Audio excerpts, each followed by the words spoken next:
Okay, good afternoon. I just wanted to welcome everybody to the program, and we can certainly give everybody a chance to come on soon. So welcome to a very unique webinar as well as panelist discussion just ahead of International Women's Day, which is tomorrow. And of course, we can't forget that March also marks Women's History Month. And today we're going to be speaking about a topic that might be quite relevant in the news, unfortunately, which is the unique oppression and genocidal activities as well as crimes against humanity against Uyghur ethnic populations in Xinjiang and East Turkestan. Good afternoon once again. I just wanted to welcome everybody with greetings of peace wherever you are. I do appreciate your time, and I hope that everybody has now had a chance to come onto the program from wherever you're watching, whether it's through Zoom or Facebook or any of our broadcasting destinations that we're relying on today. Please feel free to share your comments or your questions in any of the comment section, depending on where you're watching from, and we'll be sure to try to address those to the best of our ability. Without further ado, I'm really excited to begin to introduce our amazing panel of female leadership, as well as hearing about their expertise on this topic. And before we do, I just wanted to once again highlight for all of our newer attendees joining us that tomorrow is International Women's Day. And again, the month of March also happens to be Women's History Month. So many of us today do agree that the world's perspective and conceptualization of women's rights is always changing. And however, recently exposed crimes and aggression from the Chinese Communist Party towards members of ethnic and indigenous communities in East Turkestan have also made us rethink the progress and the status of women's rights, unfortunately. So it is my pleasure and honor today to introduce today's topic, especially with the woman that we're going to be hearing from the certain female leaders today. And we're going to explore the unique oppression of Uyghur women and girls at this time. So with the help, once again, of our unique female leadership panel of experts in their field, today's pivotal discussion will explore gender and genocide, and particularly how masculine and feminine roles shape genocide victims, as well as perpetrators and bystanders in this collective lived experience. Today, I do ask our esteemed speakers to also address in their perspective, in their professional perspective and experiences, how can our understanding of gender and genocide assist in devising a more effective and long-term sustainable strategies in both the intervention, prevention, reconstruction, and of course the reconciliation of victims and bystanders and those with lived experiences, whether they're in the region or watching helplessly outside of the region. So our very first speaker, which I'm very excited to introduce, is Hena Zuberi. Hena is the director of our head office, Justice for All in Chicago. She is also the editor-in-chief of Muslimmatters.org. In Justice for All in Chicago, the organization deals with human rights issues and focuses on spreading education and awareness regarding multiple persecuted ethnic communities such as Rohingya, as well as Uyghur populations, Kashmiris, and similar persecuted peoples around the world. So today, Hena Zuberi will be speaking with us about the topic of rape as a tool of sexual violence. Without further ado, thank you for joining us today, Hena.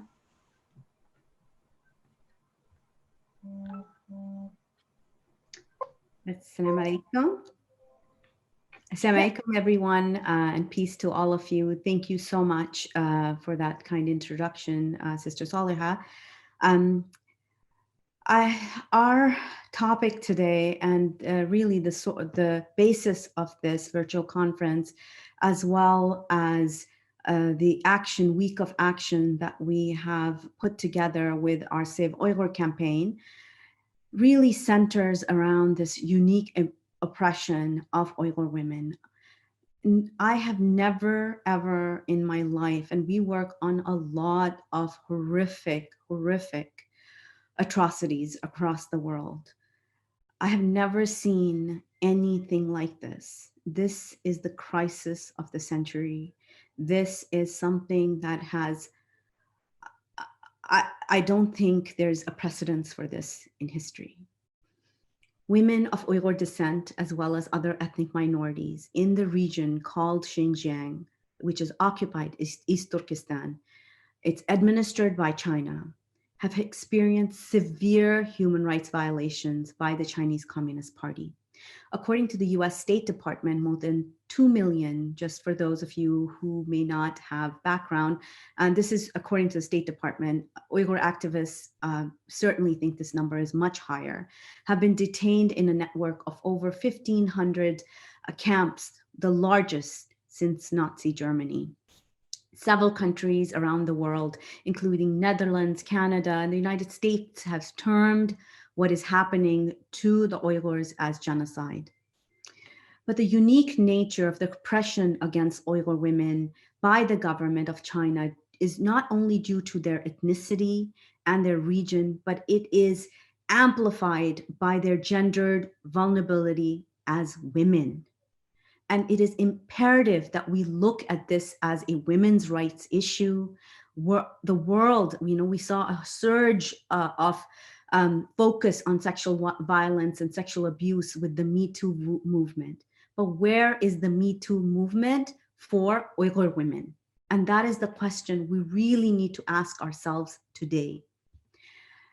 Experience of enslavement that you will learn about. You'll learn about torture, gender-based violence, a system of organized rape, not only just in the camps, but in their homes, where the CCP, the Chinese Communist Party, has instilled twin relative program where one person is paired, maybe a 10-year-old girl would be paired with a 40-year-old man, and they have to live in the same house and in the same home and be treating each other like relatives.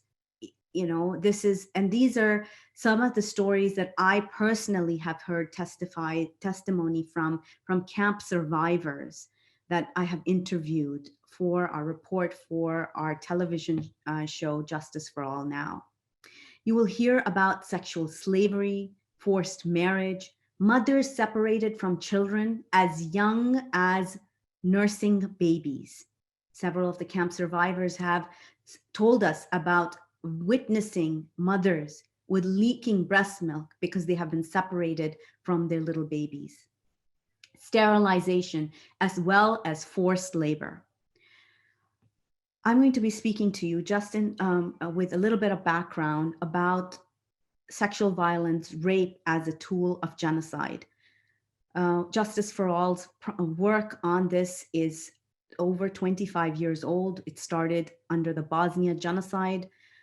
We worked with the National Organization of Women to get rape declared as a war crime, a tool of war. And this, let's go back to that essence of how rape is used. Rape is the most violent, humiliating, and brutal offense inflicted on a woman and her community. Sexual violence and rape are powerful weapons that have been used by government agencies and other social movements to perpetuate genocide. Rape also serves as a tool to demoralize and dehumanize and to punish enemies of the state. And to this Chinese Communist Party, Uyghurs are enemies of the state.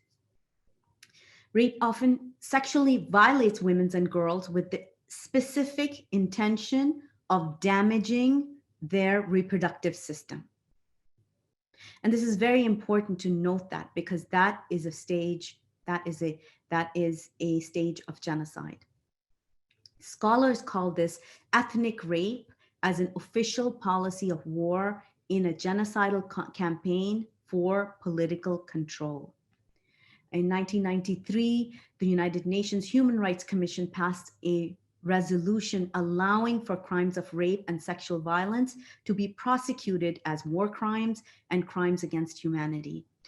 And this opened the door for victims to seek reparations. And this is what we believe needs to happen to the Chinese Communist Party.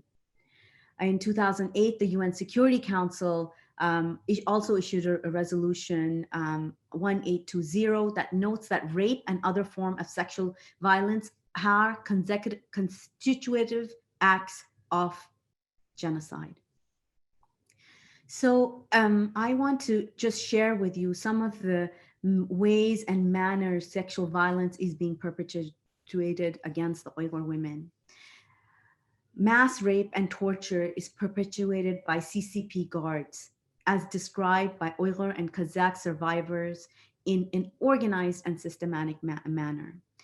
It furthers the goal of genocide because this violence is used to destroy Uyghur culture, family, and traditions in whole and in part by impeding in-group birth rates, undermining family structure, and by severely traumatizing Uyghur and other ethnic minorities in the region and in the diaspora. And I'd like to also give you another layer that majority of Uyghur women, 99%, are Muslims.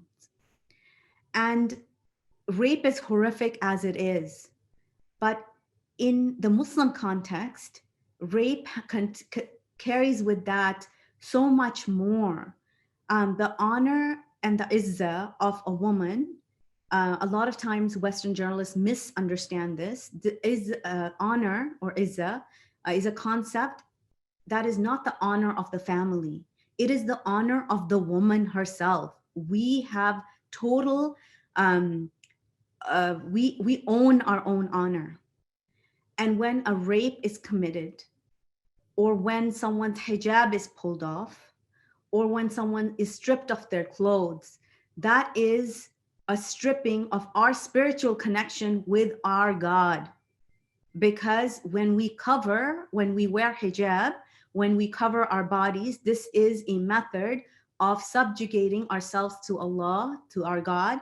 And this is a method of of giving ourselves up to God. So in this manner, it is also a spiritual abuse. It is the coming in between a woman and her God.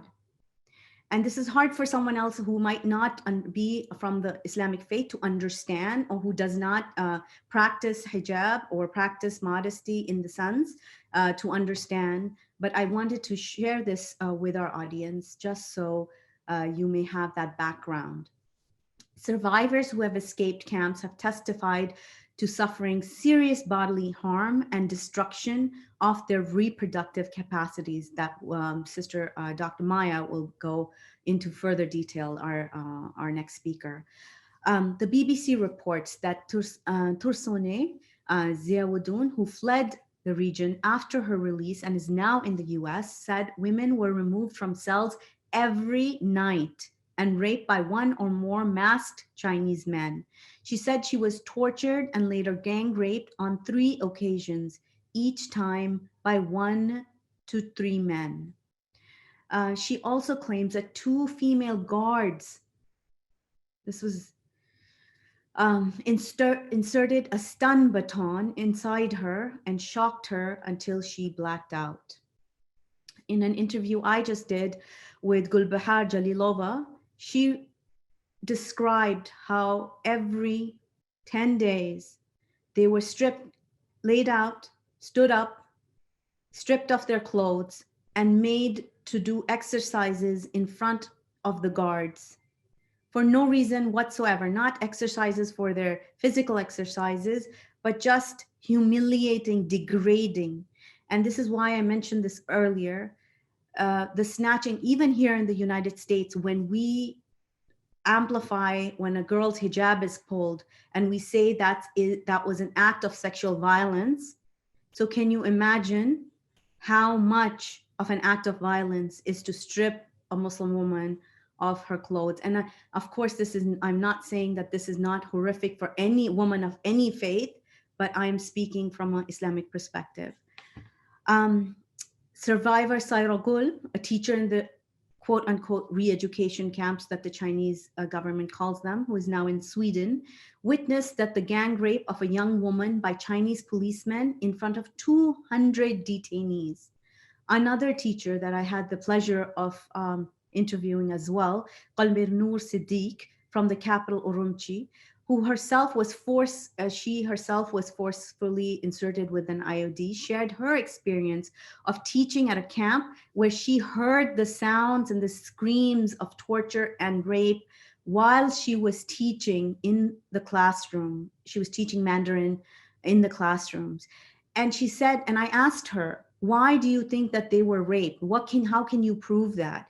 And she said, when the girls would walk in, girls young as 14 would walk in to the back into her classroom, they would not be able to sit. They would not be able, the anguish and the pain on their faces and their bodies was visible to her.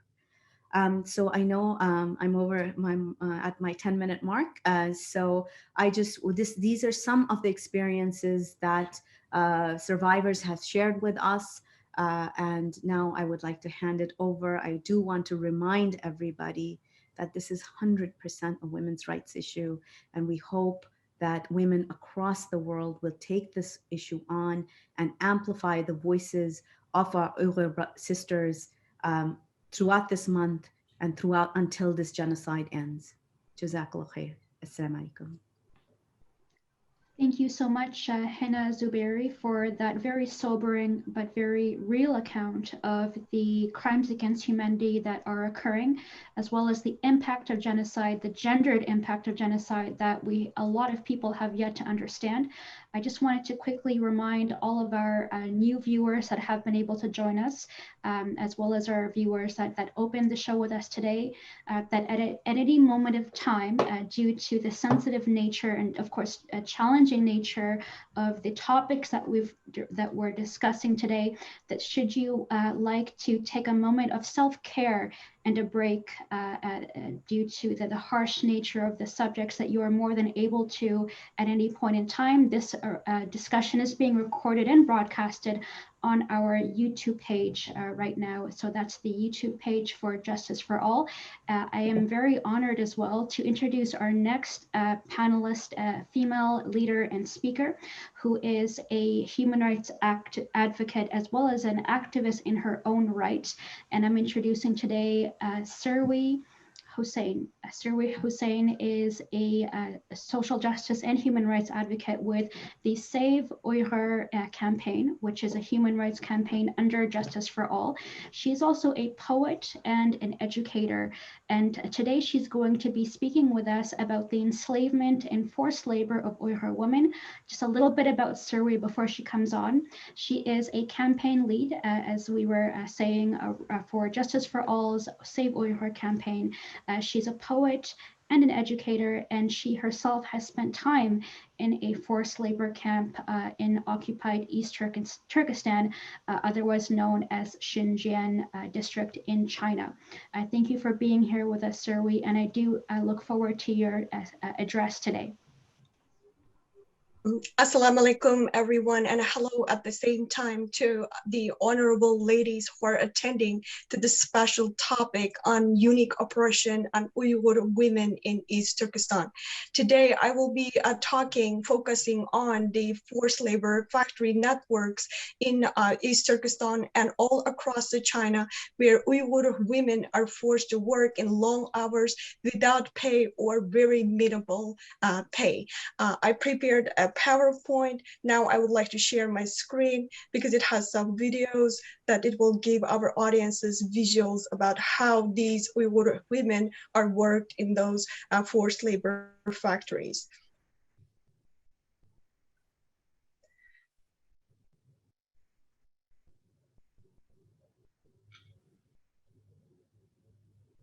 So just give me a second. I would like to,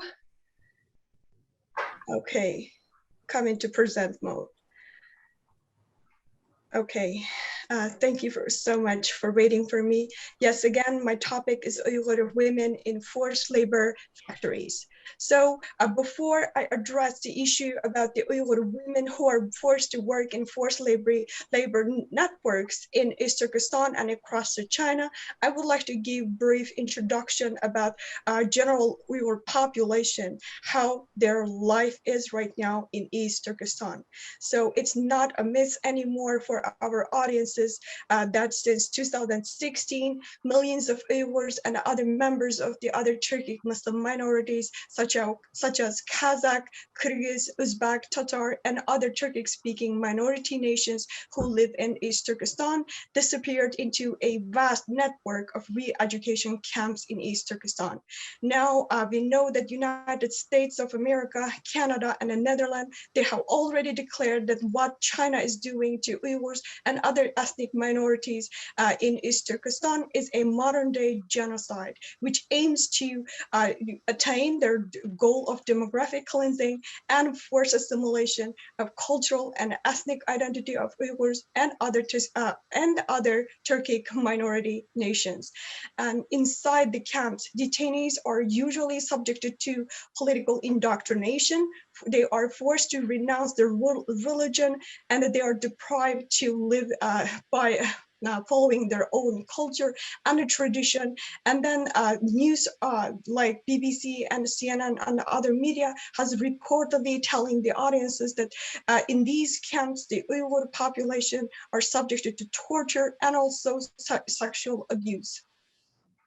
And in the name of combating religious extremism, Chinese authorities have been actively remodeling the Uyghur population in the image of China's Han ethnic minority. Chinese government has facilitated the mass transfer of Uyghurs and other ethnic minority citizens from East Turkestan to factories across China and also in East Turkestan region. Under the conditions that strongly suggest forced labor, Uyghurs are working in factories that are in the supply chain of at least 82 well-known global brands in the technology, clothing, and automotive sectors, including Apple, BMW, Gap, Huawei, Nike, Samsung, Sony, Volkswagen, and many more. The report of Australian Policy Strategic Institute estimates that now more than 80,000 Uyghurs were already transferred out of East Turkestan to work in factories across China between the year of 2017 and 2019. In addition to this, so-called graduated detainees were sent directly from detention camps to the forced labor networks in East Turkestan and all across China, in a land such as Anhui, Shandong, and other provinces of China. We call it mainland or mainland China or inner land. The estimated figure is conservative, and the actual figure is likely to be far higher. In factories far away home, they typically live in segregated dormitories. They undergo organized Mandarin and ideological training outside working hours. They are subjected to constant surveillance and are forbidden from participating in religious observances. Numerous sources, including government documents, show that transferred workers are assigned minders and they have limited freedom of movement. If you take a look at this map, which is produced by Australian Policy Strategic Institute, it can tell you that how the Uyghurs and other Turkic-speaking minorities are transferred from the different parts of East Turkestan to all across China between 2017 and 2019. Data collected from the Chinese state media and official government notices indicates that more than 80,000 Uyghur workers were transferred out of East Turkestan between 2017 and 2019. I emphasize this number one more time in this slide because this is conservative and the actual number is way higher, but it is still shocking to the globe. The Chinese government's official data on labor transfer includes transfers from the southern East Turkestan Turkestan to northern East Turkestan, transfers from East Turkestan to other provinces of China, and transfers to the local factories. Depending on the county, laborers sent outside East Turkestan count for anywhere between 10% to 50% of all East Turkestan transfers. In recent years, transfers from East Turkestan to the other parts of China have increased steadily. In 2017, according to the state media reports, 20,859 rural surplus laborers from East Turkestan were already transferred to work in other provinces. Other provinces means mainland China, inland China, like Shandong, Henan, Jiangxi, Jiangsu, Anhui, and so on. If you look at this map, it's going to show you how Nike has a supply chain which is originated from the East Turkestan, and it's written as Xinjiang here, and from the Hotan prefecture and from the Kashgar prefecture, Uyghurs and other ethnic minorities were transferred to a specific factory which resides in Shandong province of China. It says like Qingdao, Taiguang, shoe manufacturing company. And as you can see on the map, that 7 million pairs of shoes made in this factory are exported to US and other Western countries all around the globe. So we should be really careful when we buy our products. So if you look at this picture, these are the Uyghur women who are transferred forcibly from their own home and deprived of their lives that are in the family, and they are forcibly transferred to the different regions all across China. As you can see, they're all raising, like holding red flags of Communist Party of China. Here they are forced to sing red song, Hongge. It means specific songs that praise Communist Party of China, Chairman Mao and Xi Jinping, and praise the great unity of all Chinese nationals. And this is a picture that shows you that Uyghur women in the forced labor factory, how they are forced to attend the political and ideological classes even after the work hours. It means they have very limited freedom and they're controlled even after their work hours.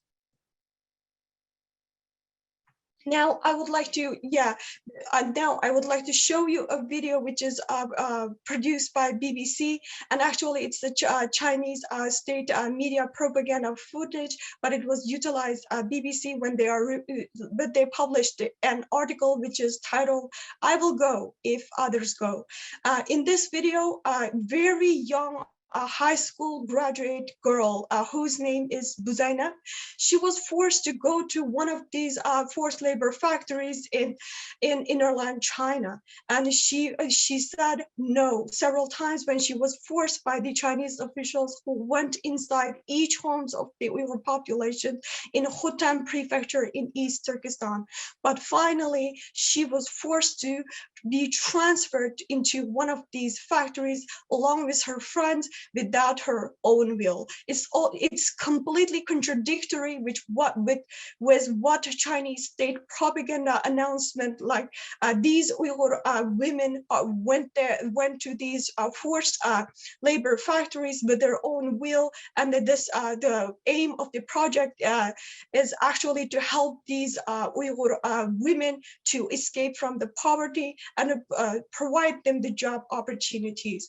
But reality in this video footage tells you that the reality is shocking, and it is sad, and it's completely contradictory what Chinese state media pictures.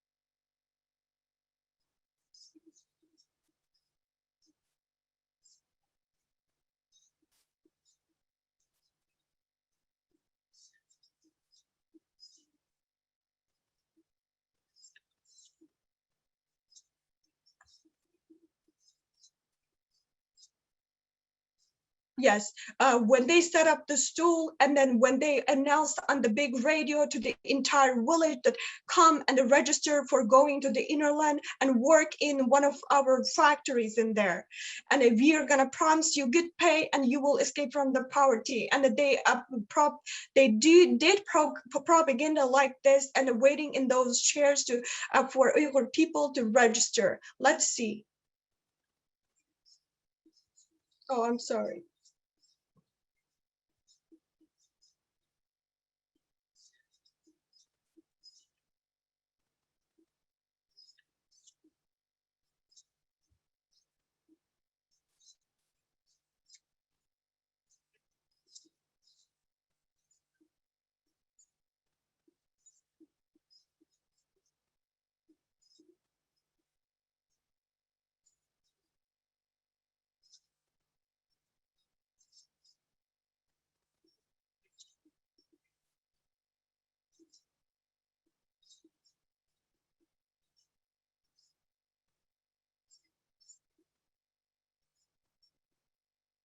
Yes, she says, "Müşahede balla bansa memnun mağame" in Uyghur. It means if others go here, just my friends go and I will go. With so many just repeated enforcement of that Chinese official, in tears, she finally agreed.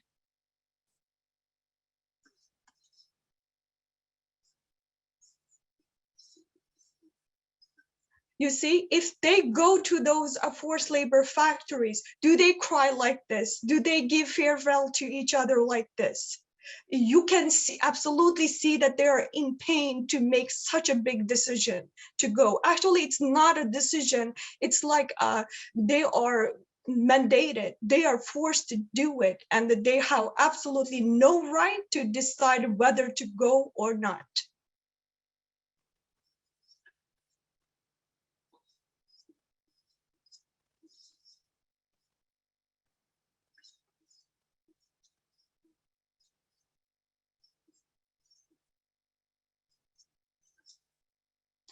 Yes.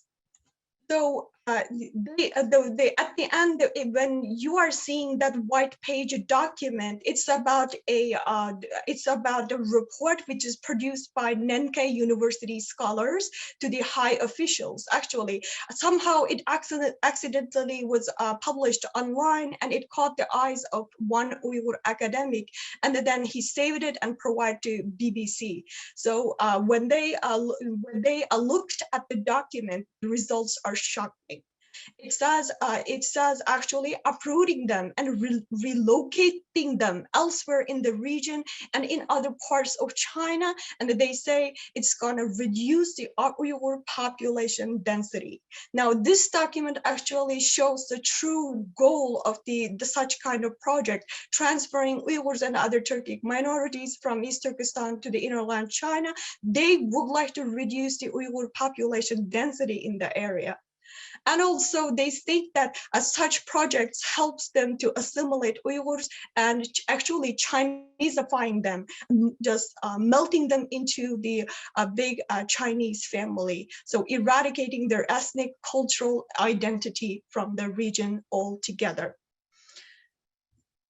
Also, I would like to share the Professor Laura Murphy, an expert in human rights and contemporary slavery, and her statement about after seeing this BBC video. She says she says this video shows their motto, their true goal, and I'm sorry.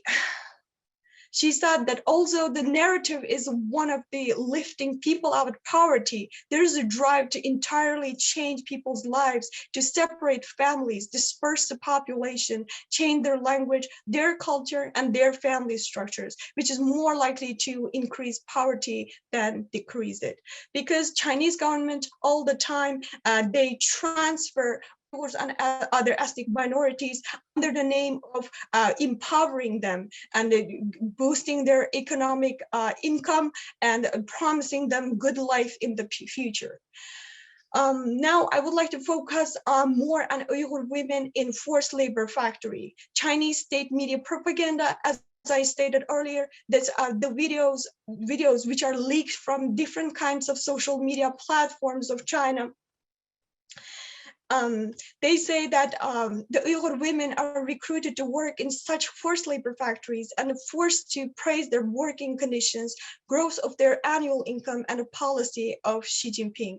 They often describe that they were poor before and don't know Mandarin Chinese, and now they are rich and their Chinese become fluent. When we turn our attention to other videos released through TikTok, Weibo, and other Chinese social media, it's not hard to see the reality. We always see that the factory workers are hundreds of Uyghur women and migrated from their own homes and forced to work in different parts of East Turkestan or innerland cities such as Anhui, Shandong, and others. They work in these factories for long hours daily, stayed in, as I have described earlier, their dormitories are located in places far away from city centers. They are really segregated, and in these videos we often see that there are police guards are present. It means that they are surveilled by the guards, and also we see videos that they are forced to sing red songs which praises Xi Jinping and his policy, and always we see that they are forced to attend political indoctrination class for hours after work hours, and they are not even free to leave from their workplace. They're not allowed to, and they are always paid with very minimum wage or no wages. So we can all. So I'm thinking, in my personal point of view, that so usually these forced labor factory footage released from Chinese, no matter state media or other social media platforms, usually show large number, hundreds of Uyghur women are working in these factories. And always the one Chinese boss appears and how he's helping these women to get economic benefit from working in these factories. What I'm thinking that while Uyghur men are basically locked up in these concentration camps, so they are using Uyghur women in these forced labor factories, and they are benefiting them as a cheap or free labor sources. Now, I would like to show you some video footage that our team produced using the video released from the Chinese social media apps, TikTok and Weibo. We found that there are hundreds of forced labor footage like this. So all of them, I emphasize again, show that huge number of Uyghur women are utilized as free labor sources, or they are working here with minimal wages.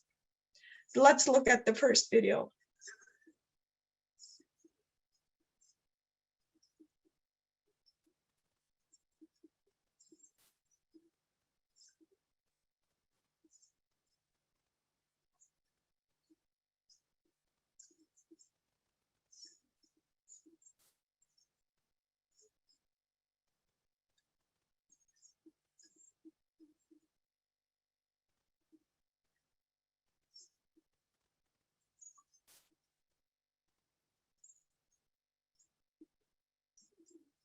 He said that he is given 40,000 mu. It's a kind of 40 square kilometers land by the government. He was allocated this much land in East Turkestan region, and he came from innerland.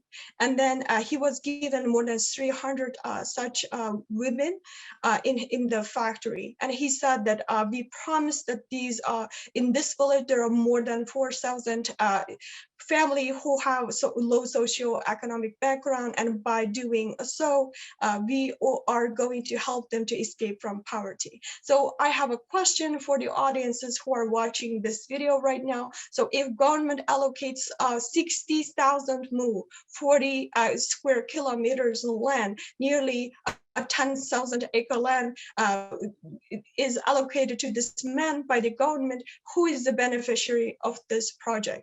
The Uyghur women are just forced to work in these factories.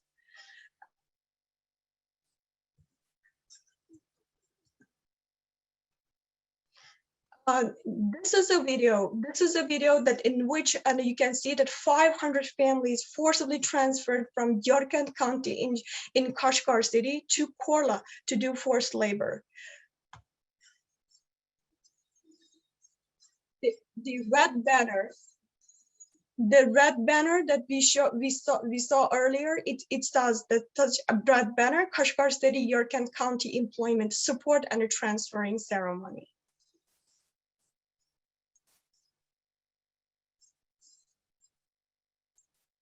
There are hundreds of videos right now.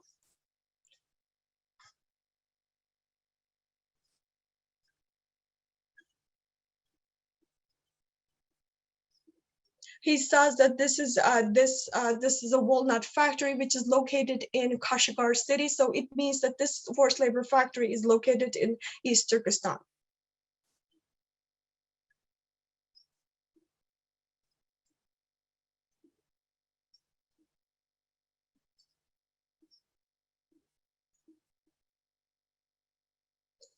You can see that they're forced to do the manual work for long hours. And he also, at the end of the video, he promises that all of his employees are going to escape from the poverty at the end of the year. So every video has such promise in it. And we know that such videos are only just serves for the propaganda, as the propaganda of Chinese government.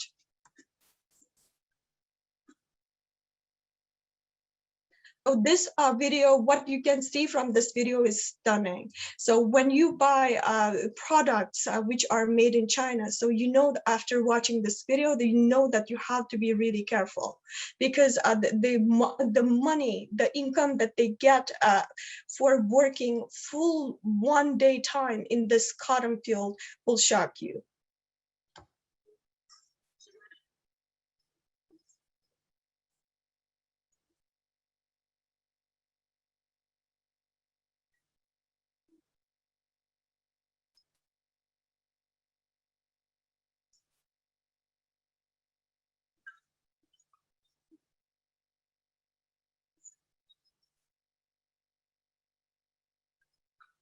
How much money do you make by by picking up 1 kilogram cotton?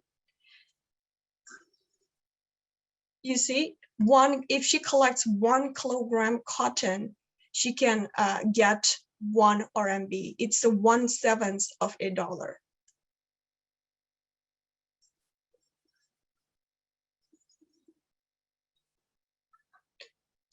So she even cannot get a dollar by working for a full day in the cotton field.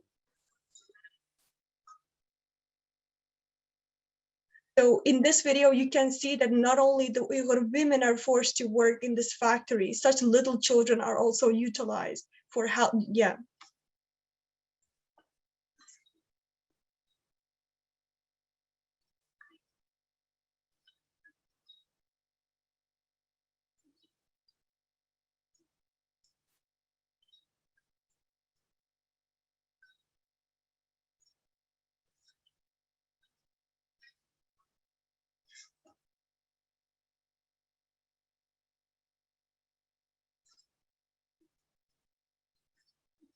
So by working a full 1 day, by working 1 day in the kind of walnut factory, doing such manual work, peeling the walnut skin from the walnut, she can find only 50 yuan, 50 RMB.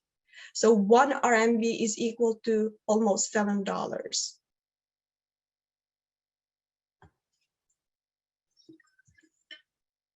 The Chinese government is promising to give them economic opportunity, job employment opportunity, and opportunity to help them become rich. But you can see that they are not paid much at all. And if you can see that the red, before I even play the video,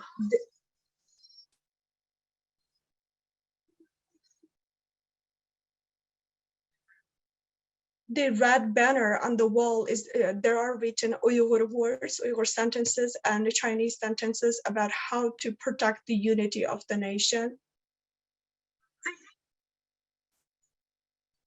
And Uyghur women in this video are forced to do embroidery work for a very minimal wage for a full day. You can imagine how hard such kind of work is.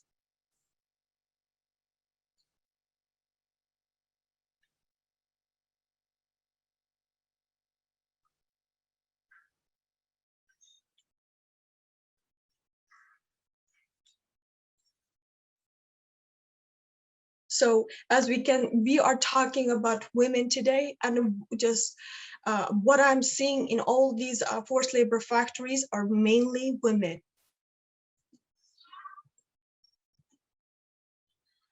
So Chinese state propaganda video about the benefits of forced migration, and we saw it right now. The title of the upcoming video that I'm going to show, the title of the video is Moving to the Inner Land and I Have a Blessed Life. The Uyghur woman is talking to the journalist about she was poor before in East Turkestan, and now actually she can make 4,000 yuan RMB, which is equal to 571 US dollars in a month with her husband here, working as a factory worker. But I want you to rethink about the videos that you have watched with me earlier, that all of them all of the women in the video reportedly say that they're not getting much. Picking 1 kilogram cotton, she can only make kind of 1 RMB. If she can pick up 30 kilogram to 50 kilogram cotton manually with her hand in a day, how much money she can make? Only 30 yuan or 50 yuan RMB. It's not even close to $10 in a day.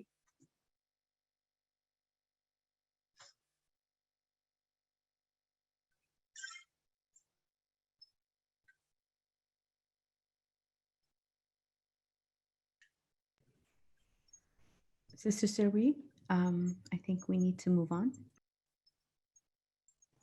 So this video shows a forced labor factory located in the inner land of China. So the women in here are forced to work, forced to produce manually a special cloth, which is quite welcomed in Central Asian countries such as Kazakhstan, Kyrgyzstan, Uzbekistan, and other countries. We Uyghurs also value this cloth. It's called bakasam. It's like you see that if it's not like, if it is factory produced, it's not as good quality as this one that handmade ones. So they are forced to work in such with such manual work all day long, and you can find that they're not even paid much. Yeah, here you can see weaving machine, and you can see a labor-intensive industry, and the female workers can weave only 6 to 10 meters per day, 6 to 10 meters per day. And that 1 month they can only find 1,000 to 1,500 RMB, and if you calculate in dollars, it's not much at all.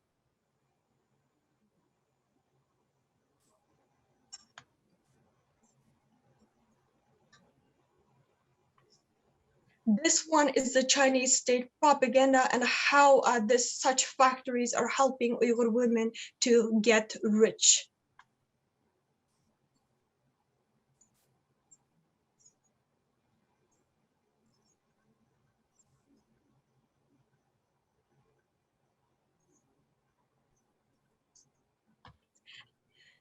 And the Chinese words on the top of the video says transferred to other location, transferred to be blessed in life. And we have to question ourselves right now, is it a blessing or it's the punishment to Uyghur women in these forced labor factories? So thank you so much for listening to me today, and my presentation is over here. Thank you so much, Serwi, for your time and your bravery. I just wanted to read out a comment here that we received during your presentation that really rightly summarizes all that you've presented today, which is thank you so much, dear sister, for your courage to speak up. As China is trying to control the world through propaganda, it is very important that people hear voices from Uyghur sources, such as yourself, Sister Serwi. So a lot of people are asking in the comment section, what can we do? What can we do to help out? What can we do to make a difference? And I hope that our next speaker will be able to answer that question. So next we have Dr. Maya Mitalipova, who is an Uyghur activist, very prominent Uyghur activist and human rights advocate in her own right. She also happens to be an activist, a scientist, a researcher, as well as director of the Human Stem Cell Laboratory at Whitehead Institute for Biomedical Research at the Michigan Institute of Technology, otherwise known as MIT. Thank you so much for being here with us, Dr. Maya. It's the Massachusetts Institute of Technology in Cambridge, Massachusetts, not Michigan, just to correct you. Perfect. Thank you so much. Hello, everybody. Assalamu alaikum. My name is actually Uighur as a Maysam. I've been known as a Maya in my field, in my scientific field, but lots of Uyghurs call me Maysam. I'm Uyghur from Almaty and been living in the United States for 25 years. I myself have relatives in East Turkestan who are about 10 relatives from my dad's side are detained in camps and prisons. And my mom has also over 30 relatives, her two uncles in Urumqi, and extended family of over 50. And the fate of those family members, I cannot find, even I tried to search for them. I want to take an opportunity today and to thank organizers of this panel for inviting me to speak about the topic concern of my beloved Uyghurs. But I also want to remind to audience that it's International Women's Day, and I want to take opportunity to congratulate entire world, women of entire world, because women are a future for any generations, for any nations, for any community, for any country. The women are the ones who gives rise to next generation, gives birth to children. And it's not just they give the birth, but they carry a unique responsibility to teach those kids to the values of humanitarian values. And those values are common across entire world, across every community, every nationality, and every country, and this is no difference for my beloved Uyghur woman. And if I look around the world, there is a lots of injustice is happening in many corners of this world. But if we take in general, it's probably, and I'm sure I'm not biased here to say that in 21st century, in today, when we live in 2021, Uyghur women are facing the most oppression towards their family, towards their fate, towards their religion, towards their well-being, physical, mental. And I wouldn't be probably exaggerated here to say that Uyghur women are the most oppressed women at today in today. So I has been given the topic to speak about the forced sterilization and organ harvesting, which both of these topics are even hard to imagine what it means to be forcefully, for women to be forcefully sterilized. It means that she has no pride to be anymore as a woman, how she can live the rest of her life knowing that she cannot give a birth, or she had gone through procedure when she was she aborted unborn child. And this is horrendous practices right now is happening towards not only Uyghur women, but women of Turkic origin in East Turkestan. The Chinese government is not taking these draconian measures to slash birth rates among Uyghurs and other Turkic minorities as a part of sweeping campaign to reduce Muslim, Uyghur or Turkic population, even by encouraging Han Chinese majority in East Turkestan to have more children compared to Uyghur families in order to reach the goal of assimilating and reducing population of Turkic people. And I don't want to say, because there is a term that's been used towards Uyghurs and other Turkic ethnicities in East Turkestan as a minorities. If we take East Turkestan as it used to be its own country until 1949, this is not the minority. It's probably minority for China, for entire China, but for East Turkestan, this was a majority of the population in East Turkestan. And Chinese government always, in the history of hundreds of years, and especially after occupying this region until 1945, statistically always reduced the number of Turkic people of East Turkestan, which majority of Uyghurs, Kazakhs, Uzbeks, Kyrgyz, Tatars, and other ethnic groups. While individual women spoken out about the forced birth control before 2016 and 2017, the practice has been implicated way many years before in order to reduce the population of Turkic people in East Turkestan. But after 2016, or even we would say after Xi Jinping visited in 2014, this has become as a systematic practice compared to previously known as a based on Chinese government statistics. It's actually coming from statistics documents, and so they have implemented intrauterine devices. And this is not only to a woman who actually had too many children. For example, right now from 2017, the law in East Turkestan has changed. So the women of East Turkestan can have up to 3, this is the law, they can have up to 3 children, where Han Chinese can, in China alone, can have 2 children. But this practice has been misused by authorities in East Turkestan, and women being hunted, families being hunted.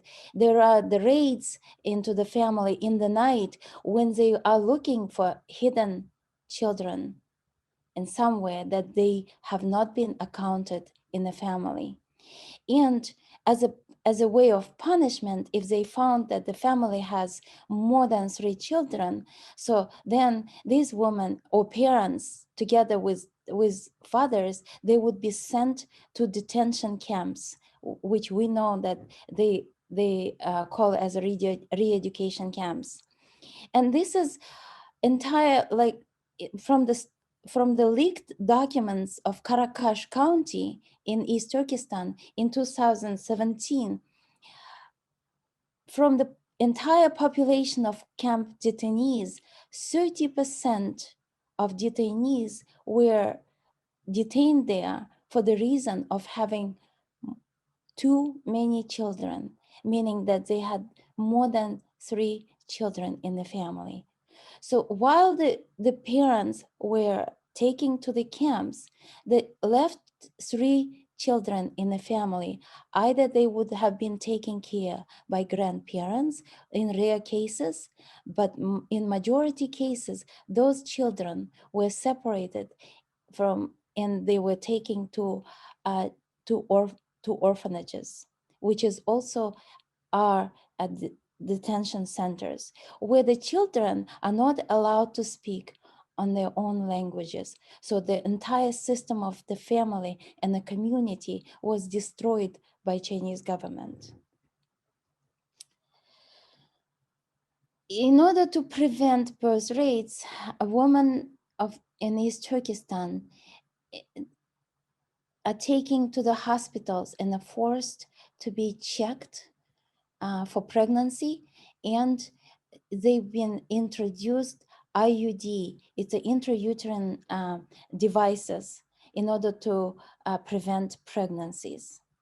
And this was implicated not only, inserted not only to women of the ages which they would become pregnant, but also to the women who are over 45 years old. And what is the consequences after introducing IUDs? In many cases, women would have unstopped bleeding, and this would actually affect their health. But after removal of this IUD, the women literally were sterilized because they would not be able to have any more children. But that was not only the case. Chinese government had injected and forcefully punished many young women to take unknown substances or medical in order to stop their periods in detention. So the woman, especially at the young age, would have would stop their periods, and if they were released from detention and survived these horrific conditions, these women find out when they had health check after detention, pretty much 90% of those women, they were sterilized. Many women who've been found pregnant, especially this pregnancy was with the fourth child or the third child, they were forced to do abortion. And the abortion was carried out on a woman who was already after their first trimester in their pregnancies, which leads to enormous health consequences to women, and not talking about unborn child. And this leads to unimaginable mental trauma, not only on women, but also on the entire family. And these facts we found out from the former detainees who came to Europe and to United States, but also from many women in Kazakhstan who are Kazakh origin, and they moved to Kazakhstan because they had their family members in Kazakhstan, or they carried a Kazakhstan citizenship, or they carried Kazakhstan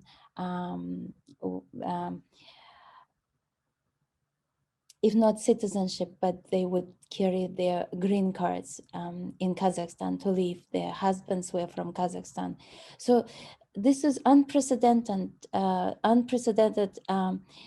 violation of women's right in East Turkestan. And it's not only, this has not been, these practices were not carried out to Han Chinese women in East Turkestan. So what I'm telling you, this is happening only to Turkic women in East Turkestan today. So birth rate, just as an example, birth rate in one of the more dense by Uyghur population counties in East Turkestan, like Kashgar and Hotan, has declined to 24% in 2 years. And this is, sorry, it has declined to 60% in only in Hotan and Kashgar counties or prefectures, which actually, if you look at across the entire East Turkestan, birth rate just in 2 years from 2017 to 2019, this is according to official Chinese statistics which are leaked out. And there are some researchers who actually researched this.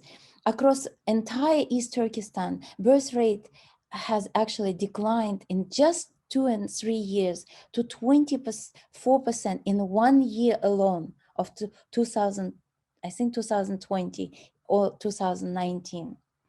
This is actually just as a compare, if you compare to 4.2% in entire China.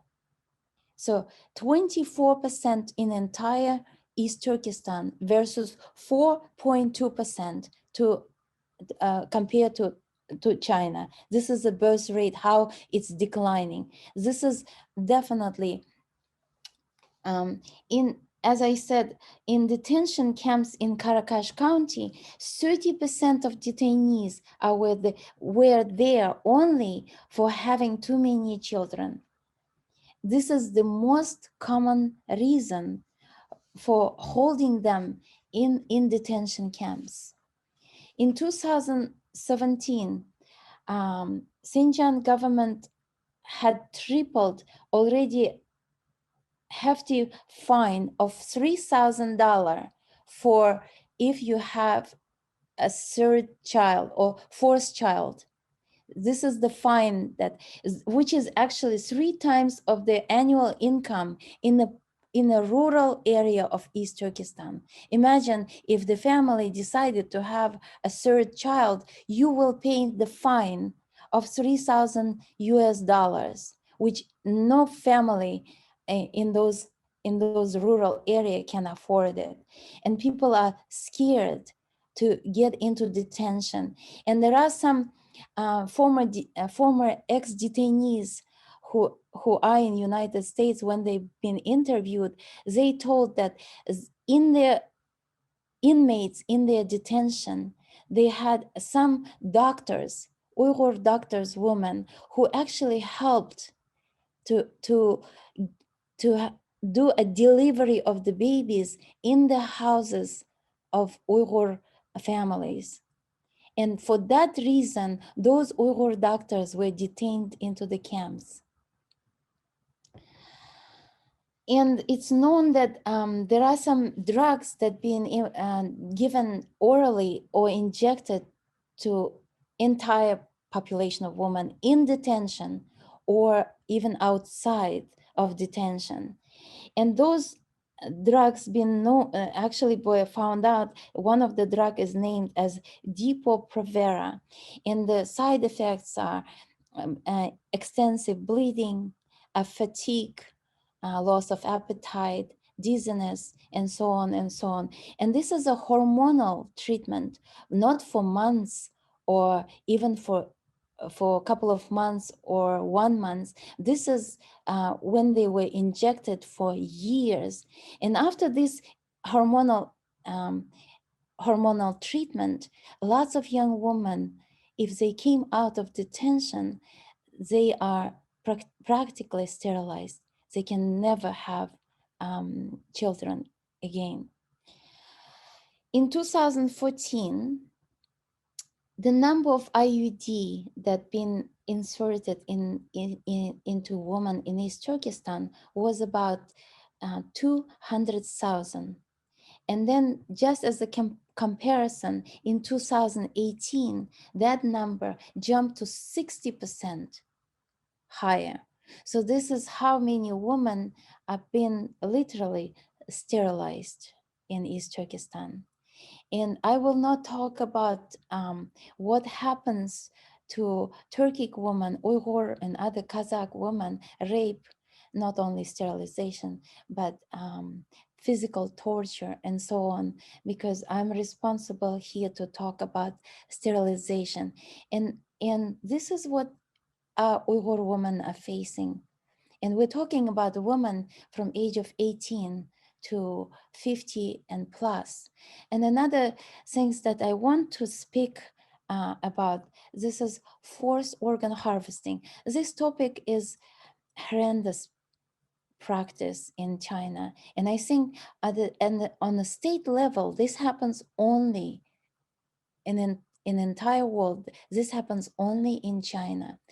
And as a we know that this practice is happening for over now 30 years, starting from 25 to 30 years. This practice has started in the late 90s. And why does it didn't happen earlier? Because this entire procedure of organ transplantation has not been developed until 1990s in the entire world. And that's probably why this horrendous practice was not implemented in China before. But when this practice was already known in medical field across the globe, China was the first who actually jumped into wagon and started using it against minorities or against people who were not who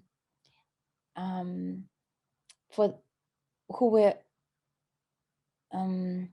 freedom loving, or people who would have some faith, or religious people, and even people who wanted to practice like Falun Gong practitioners.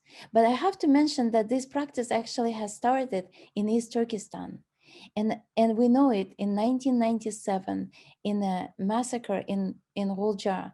We already know the cases when young Uyghur men were killed for their organs in detention. And right now, knowing that millions, not 3, but over 5 millions or 8 millions of Uyghurs and other Turkic people who are in detention, their rights have been, of course, they can be used for forced organ harvesting. In China, official number of organs that they do organ transplantation, it's about 10,000 per year. But we know that unofficially it consists about 100,000. And then just recently by a report from Ethan Goodman, is a researcher on this topic.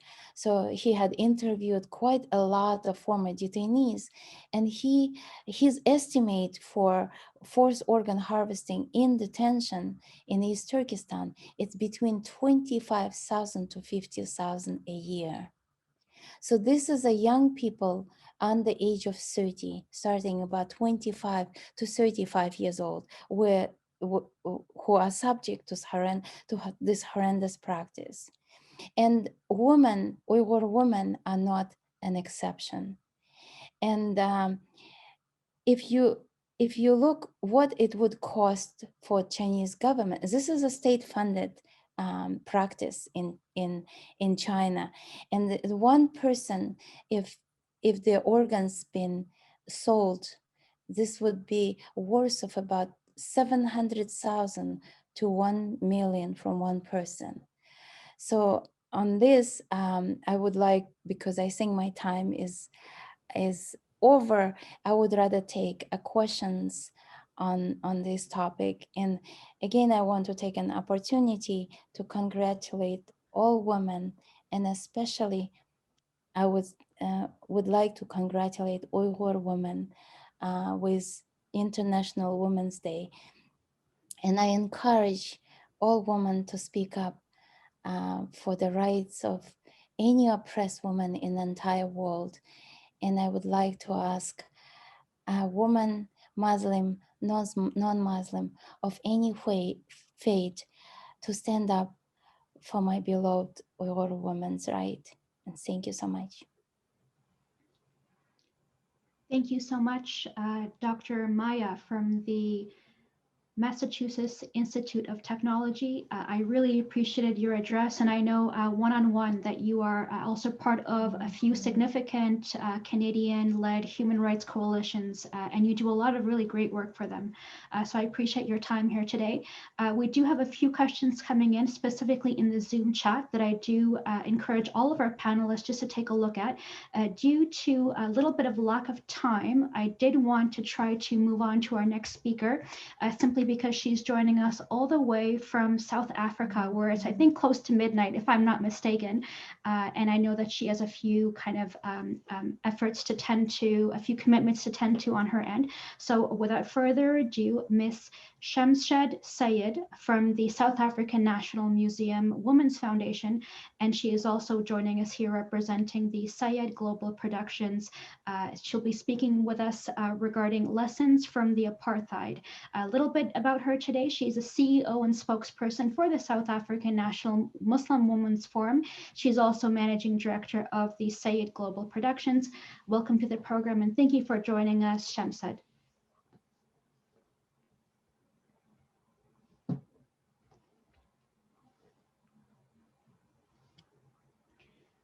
I just wanted to double check with our moderators behind the scene that Miss Shamsaden Sayed is available to jump on and to share. Can you hear me?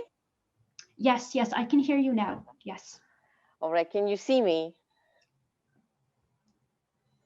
Saliha, can you see me? Check. We cannot see you just yet. No. Maybe Okay. if you just double check your camera, if that's okay. Right. Let me just see. Can you see me now? Yes. Thank you so much. All right. Fine. All right. Shukran, Jazilan. Thank you very much, Sister Saliha. Yes, it's actually 12:25 out here in South Africa. Sister Yvonne, I can see you there as well. Yes, thank you for having me, and I want to take this opportunity to congratulate the women out there for the phenomenal work that you are doing. Sister Hena, Zuberi, for hosting this fantastic conference, and we hope that this will be an awareness thing for women globally, and thank God for social media. My topic is not an easy one, because we still, I think, suffering the effects of apartheid in South Africa, from here in the southern tip of Africa and southern Africa. If you look at what apartheid was, is a completely inhumane, a brutal, totally.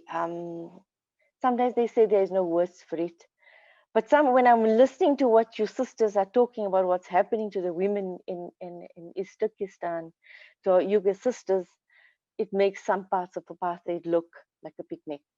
But having said that, it's quite late to us. I'm going to use my glasses to read a bit here. I just want to mention to you that when you look at apartheid in South Africa, it was institutionalized, and very much like what is happening to our sisters and the community in East Turkestan, the Uyghur population.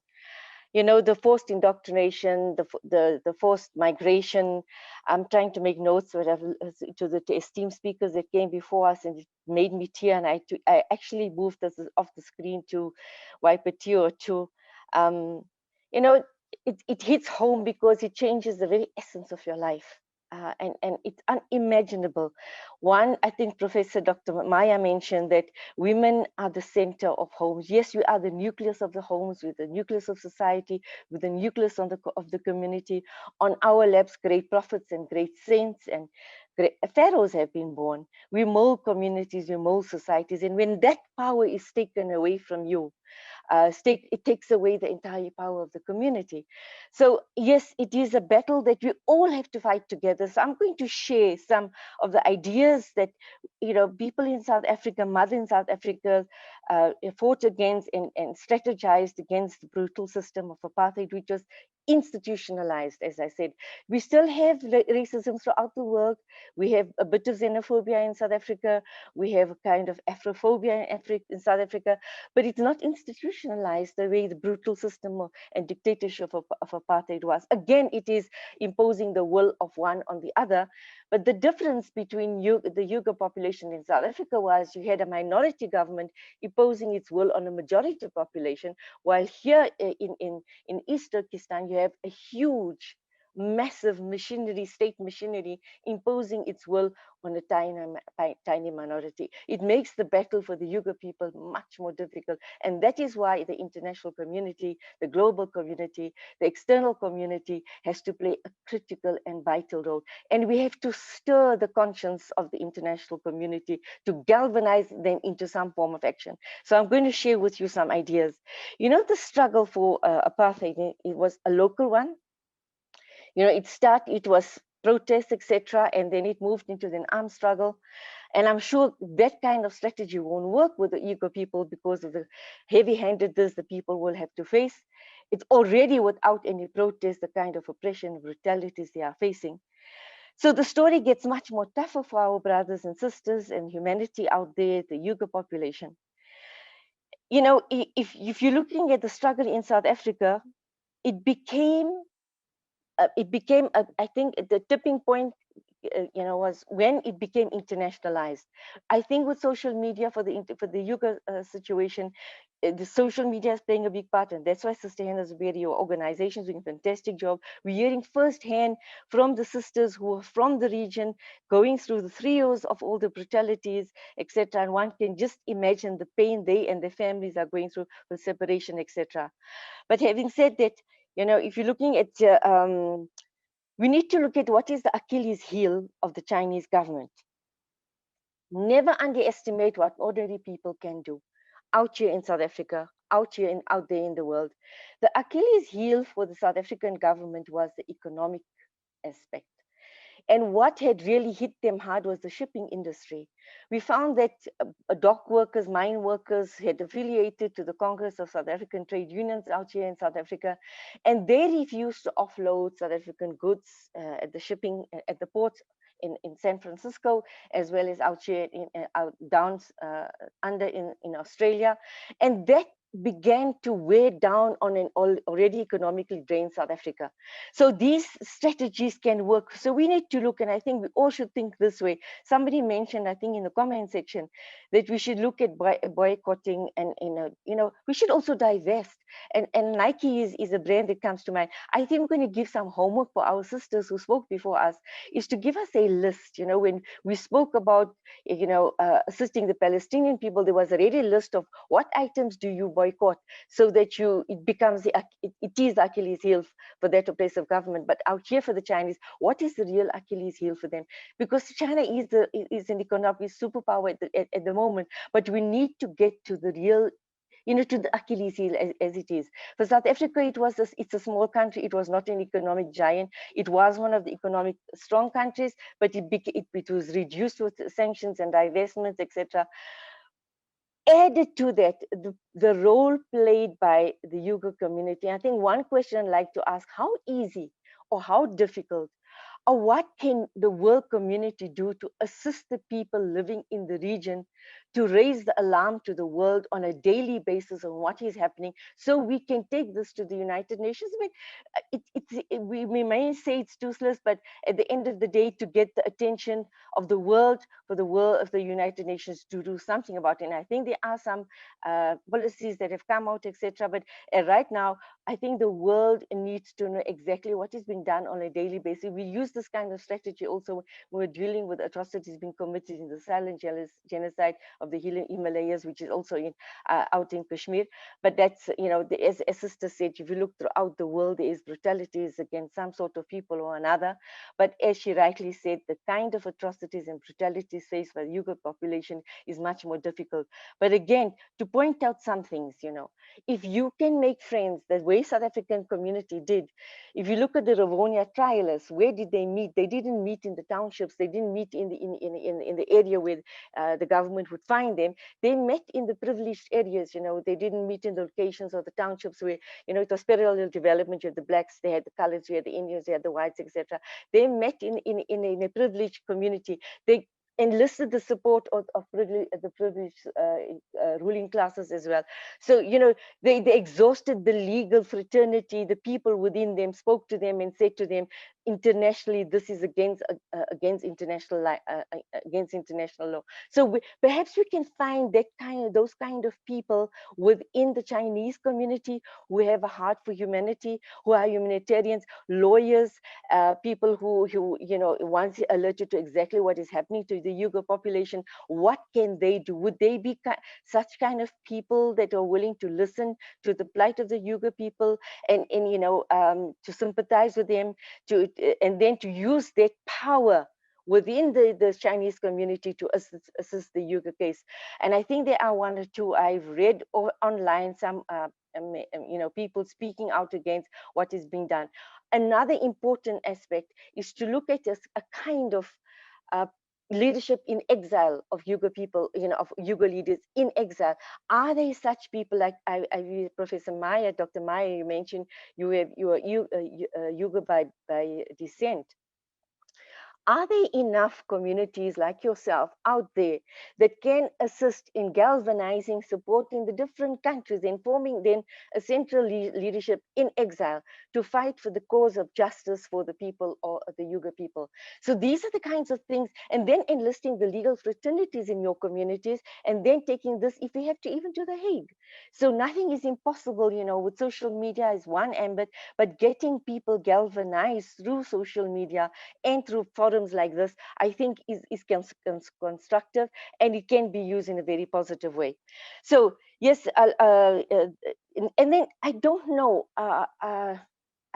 much about the passiveness or militancy of the people, or the ability to speak out. We had, although we were under brutal dictatorship, we were not allowed to speak, we're not allowed to gather, we're not allowed, but arising out of that, people used to gather, and they used to, make their voices heard to say, this system is incorrect. And I know I can somewhat understand from the speakers before and from what I've read how difficult it is with the kind of atrocities that the people face in East Turkestan because of the strong arm of the law. But somewhere we need to try. We need to have, there has to be a loophole somewhere that can be used, where voices can be raised within the communities that they live in, inshallah. And also, because that the defiance campaign was is very successfully in this country, where it enlisted the support of all major sections of all races, and it sort of united the different communities. And it became into a mass democratic movement, which was one part, all this together then formed the anti-apartheid movement in South Africa, and finally led, as I said, with the Achilles heel, which is the economic stabbing of the apartheid system, and bring it down to its knees and enforcing them into a political settlement. So yes, we had also a combination of, as I said, the armed struggle, but perhaps that is out of the question for now. But using all this kind of strategies, people within the East Turkestan community, people out here in South Africa, what can we do on a daily basis to address the conscience of the world, to say that this has to be done so that we can reach the next stage and the following stage, etc. So this is the kind of strategies, just scratching the surface, because I know we're quite running out of time, but I think it's about time that we use, a strategy that must hurt the oppressive state. We need to find out what is that will hurt them the most, that will bring them down to be able to, perhaps to the negotiating table, to say, we will stop this, or we will, repeal these laws, or something to that effect. Maybe I'm just too optimistic looking at some of the strategies being used, that was used by the South African people and the local as well as international activists, and to let it be known to the world and let China know you're an unjust, you're an oppressive state, and you are, and it's a known for historical political fact that wherever things are forced upon, laws are forced upon people, where there's injustice, it won't last. But in the interim, what can we do to have these laws repealed? What can the international community, in what strategy do we use? Let's put our thinking hats on, form a think tank. How do we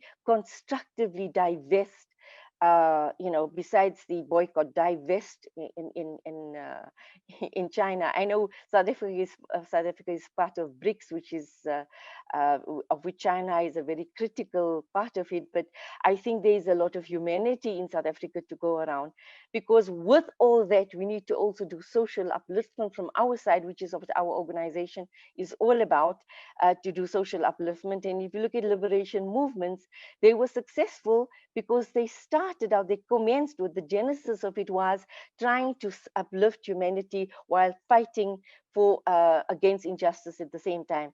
So you need that powerful leadership together with social, internal, internal, external, global assistance as well. And we are in a very difficult climate right now. I know in South Africa was fortunate in the sense that it was just post-war, post-Cold War. There was a tendency, or there was a mind, there was a heart for amicability, and it favored South Africa in that sense. We are in the throes of COVID-19. It's a difficult situation, but I'm hoping that there's some kind of humanity that, that is so global at the moment, will be used, to assist in trying to get the world attention to the plight of the Uyghur people. And it's horrendous, to say the least. It's absolutely horrendous, to say the least. But we need to start somewhere. Right now, I think many people who are listening, even an ordinary audience, will say, but we didn't know this. Now there is not an excuse. You now know, we're no longer ignorant. We need to start somewhere. I just want to give you an idea what the power of women was. In South Africa, there was protest. It was passive.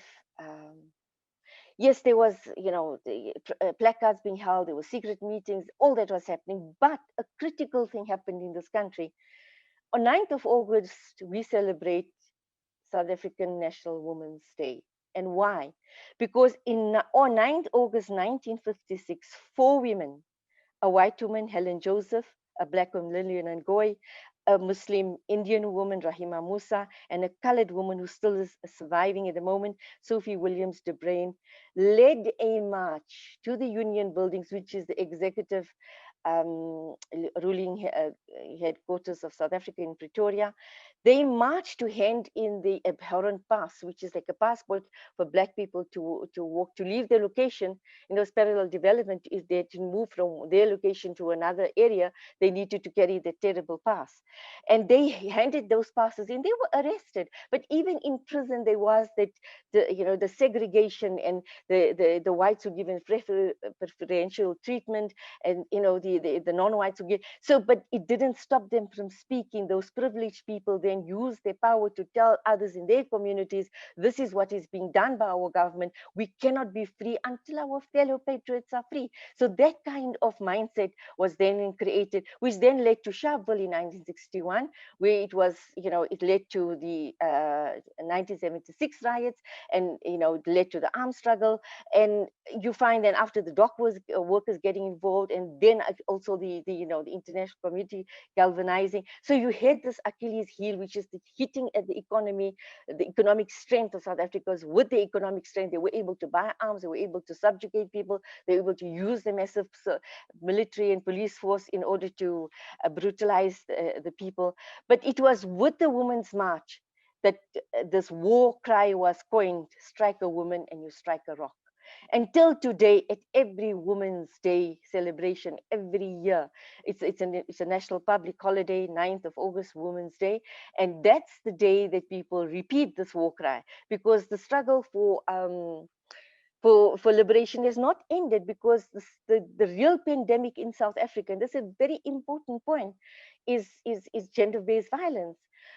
There are more women dying of gender-based violence in South Africa than they die of the pandemic, for example. And our president rightly said that the other pandemic in this country is gender-based violence. And I think at the opening, Sister Salia, our very esteemed MC, mentioned that we should talk about the gender thing. We still have this, so the struggle continues in this country, and we have some kind of expertise in trying to deal with it. We can discuss it at another forum, but what I'm trying to say to you is these are some pointers, just scratching the ice, because given 5 minutes, I'm trying to push it. It is past midnight, so if I'm rushing through it, I don't don't want to take up your time.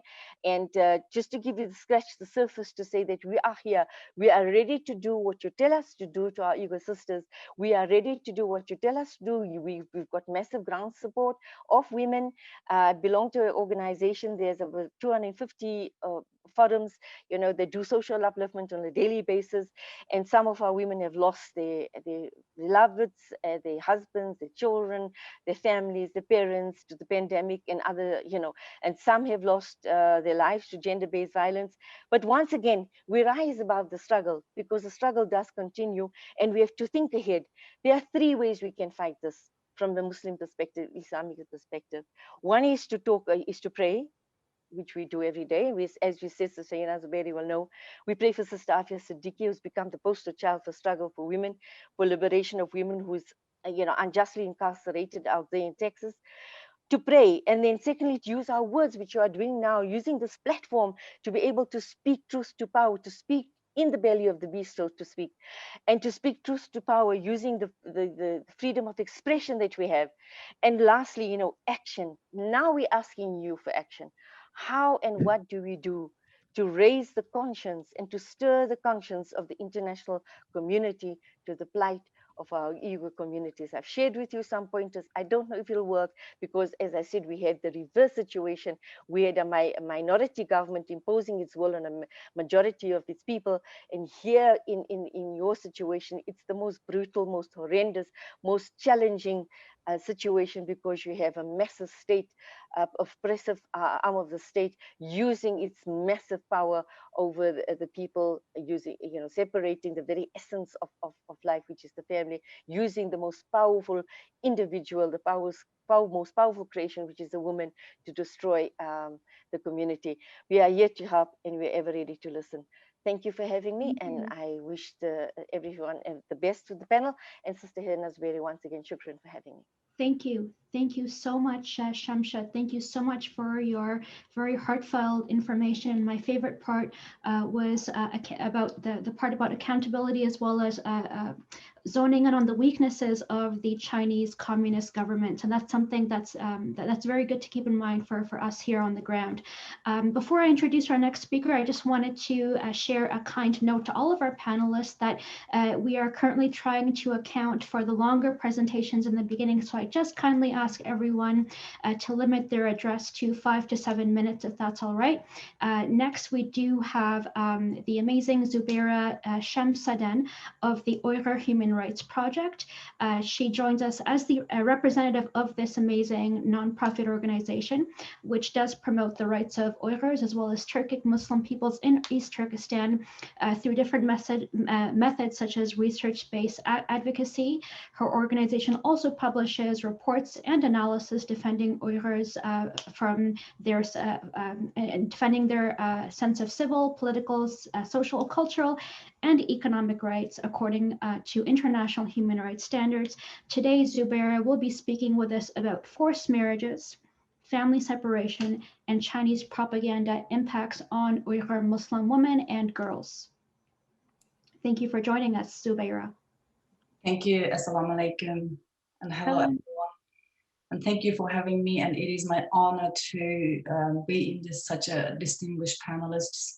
And I'm just really glad to be here today with you to discuss about Uyghur crisis. And especially I would like to thank everyone, each one of you who are gathered today and thinking about the Uyghur crisis, and especially thinking about oppressed Uyghur and other Turkic women who are still suffering in the Chinese concentration camps as well as outside the camps. I have a PowerPoint to share. Just give me a few seconds to share my PowerPoint on the screen.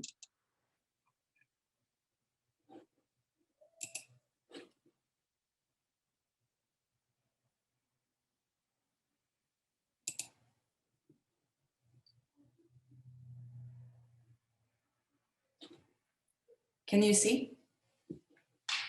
Yes, we can see your screen. Thank you so much. Okay, fantastic. I would like to thank especially Hena. I mean, my previous distinguished speakers, you already covered quite comprehensively about the Uyghur crisis and what's happening to Uyghur people. As my dear sister Saliha mentioned, Saliha, by the way, you have my sister's name. I have a sister whose name is Saliha, and my sister herself was directly a person who was suffered under Chinese oppression, and she had horrendous experience. I wrote about her an article which is published in Diplomat. I am sharing it in this chat box if anyone wants to interest in reading, because the Uyghur suffering is not something that just happening since 2016 or 17. It was there since 1949, which is Chinese communist government occupied East Turkestan. So if you wish to know more about what's happening in the background, the information and the history, I recommend all the distinguished panelists and attendees to read this article, which I have shared on chat box, and about my sister Saliha. And also I have my email address on the screen right now that you can see. From that, you also be able to contact us directly, because I am really impressed, the previous speakers and other panelists and the people here who really wish to do something about the Uyghur crisis. And as an organization, we are very happy to get connected with you and do works together. So this is here my email address on the screen. Okay, let me just be brief about what I'm going to present. As Sister Saliha mentioned, I just would like to talk about forced marriage, family separation, and also Chinese propaganda. So I am sharing the screen, but I'm going to just go through quickly, because I'm not going to talk about everything, but you can see what's happening. It's a bit of information about the concentration camps, or China so-called re-education camps, and how it established, as well as the numbers and how it's appearing in East Turkestan throughout everywhere. This is all just a statistical information, and it's all based on the research documents, and the researchers even did most of the documentation based on Chinese official sources. And you can see, it's about the camps, and it's imagery, how they all look like, and also people who are arrested, disappeared, or killed, and still in the camps right now. And also how the people were sent to concentration camps. And I just put a few the signs of extremism, which is how China calls it, but probably I can come back to it again if needed. Just a few in here, like for example, just simply practicing Islamic norms and the traditions, also extremism. That's how Chinese government see. Just communicating with others or traveling outside of China, watching a foreign movie, having documents in Uyghur or Arabic script, refusing to give biometric or electronic data, refusing to allow government officials to sleep in your bed with you, eat your food, or live in your house, which is that reflects what Sister Hena described before about how Chinese governments forced a relative program, which is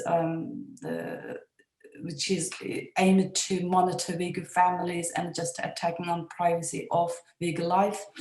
So this is also describes how it appears, and also attempting to suicide when being arrested and detained because of the all harsh, torturous conditions of the detention camps. Some people try to suicide, definitely, and those kind of actions also classified as extremism and punished by the Chinese government. So this is just a briefly, and this is the kind of artifacts or things that if people keep these kind of things, like, simply prayer mat, if you keep those kind of objects at home, you are also extremist too. That's the kind of reason that you can send to concentration camps. And again, it's how the Chinese government is syncretizing the religion, forcing people to just give up religion completely. You denounce Allah and you should obey China's Communist Party and Chinese country. That's the things that appears as a picture here. And now I just wish to briefly show a picture, or just the side of things that which is Sister Hena already just very concisely in detail talked about a force to become relatives with Chinese officials, and it is simply just kind of aimed to monitoring Uyghur lives and assimilate Uyghur people into Han Chinese culture and just humiliation, and also it's just a straight attack on privacy and people's dignity. So this is how it looks. This is how it allocated Chinese, see here, officials into Uyghur homes to force them to kind of act. I mean, not act. It's just force you to live with them and become relative. And you can see it's really offensive and even just disturbing and disgusting kind of things. Especially if you're as a Muslim, this is the things just absolutely unacceptable actions. And the forced marriage, this is another way of Chinese governments assimilating Uyghurs or just completely eradicating Uyghur as ethnic people, because this is another way. So if the Uyghur Muslim woman forced to marry non-believer, atheist, Chinese communist people, settlers or officials, it is another way that we can lose our identity and our roots. And this is another just to exact a practical way of China's government's policy of rooting out, just cut off your roots or cut off your lineage or cut off your culture from your origin. So this is another way of eradicating or try to eradicate Uyghur people from Earth. So this is a way that how Chinese government is forcing Uyghur girls to marry Han Chinese. And this is really offensive, and the impact and how it's happening to Uyghur society, it's already been kind of really discussed, or already kind of said in Sister Zubayra, Hena, and as well as Sister Serwi Husein's presentations. So I don't wish to repeat that. Forced marriage, definitely another way of or the practice of genocide against the Uyghurs in order to decrease our population and just completely get rid of our culture and ethnicity. This is a very famous picture that I'm sure everyone is familiar with it. So I just brought up to show how the concentration camps looks like, and how, even in terms of forced marriage, so the Uyghur women are forced to marry the Han Chinese and settlers or officials. And if those Uyghur women refuse to do so, and they get punished, they just threatened and are punished, the family members will send to concentration camps. That means, parents, fathers, brothers would send to concentration camps like that. And it is another way of just punishing Uyghurs with a double sword. And now I just would like to briefly talk about Chinese government's disinformation and the propaganda, Chinese propaganda. In here, I'm just showing you the picture of a cover page of the report that produced by Uyghur Human Rights Project. The title of the report is "The Happiest Muslims in the World and Disinformation, Propaganda and the Uyghur Crisis." Why I brought up these title pages, I would recommend everyone to just read it, because there are a lot to talk about it. And this is really details about how Chinese government is running disinformation and the Chinese propaganda in the world. Here, I just wish to briefly talk about a few things. For example, in terms of the concentration camp or China's so-called re-education camps, in 2017, the Chinese government issued secret orders to ramp up camps and classified instructions on maintaining security. And then in August, a Chinese official says people in the region are the happiest Muslims in the world. So we are very happy. And then later, there has been reports surfaced in the world and the media everywhere, and then the Chinese government started to deny it. Like, for example, at the UN in August 2018, the Chinese official Hu Lianghe says there is no such a thing as re-education camps or re-education centers. And completely they have denied. And when the eyewitness testified about their experience in the camps. And also there are reports that produced by the researchers, and the lots of things even just came out from the Chinese documents, and Chinese government start to shift narrative. And they said that the Chinese government in October 2018 said, the officials, even Chinese officials admit that there are re-education centers, but said that they are for vocational training. And then when and that vocational training, and they said it's kind of solution to extremism, as I just briefly told you before, the extremism, the China government so-called, it's very simple thing, just simply being a Uyghur or just the practicing Islamic practices or all other cultural practices were classified, or just to accuse the Uyghurs as an extremist. That's the Chinese government what say is the concentration camps, it's kind of solution that thought of or just created by the Chinese government. And then when it came to in July 2019, the China's the Xinjiang governor, the Shohrat Zakir, he announced that 90% of the students, so-called students, they graduated from the school and allocated for work. But later, and then it began to surface on the world that there are lots of forced labor schemes. The Chinese government start to the so-called graduation of the students. It means either those students were sentenced for further sentence, the long-term jail sentence, or sent to forced labor factories in China, or different parts of China. And this is one of the satellite imagery how Chinese government is transferring detainees from East Turkestan to mainland China to work in the factories. And I just wish to here briefly mention about the family separation. And I'm just quoting a report, a documentation by the researcher Adrian Zenz. And according to him, a total of 88,500 children, including those whose parents are absent, which is either sent to concentration camps or sentenced or in jail, were living in boarding facilities by 2019. That means nearly 1 million children were separated from the families. And that also shows that an increase of about 76% from the 2017. So this is another horrific evidence that shows that how Chinese government wish to completely just to eradicate Uyghur people as a whole, as a people, because those children who were separated from the families, not only they will be deprived from the family life as a children, they will be just completely brainwashed from the childhood that completely isolated, that as deprived the opportunity of growing up as a Uyghur. So they will be kind of lost generation in the future.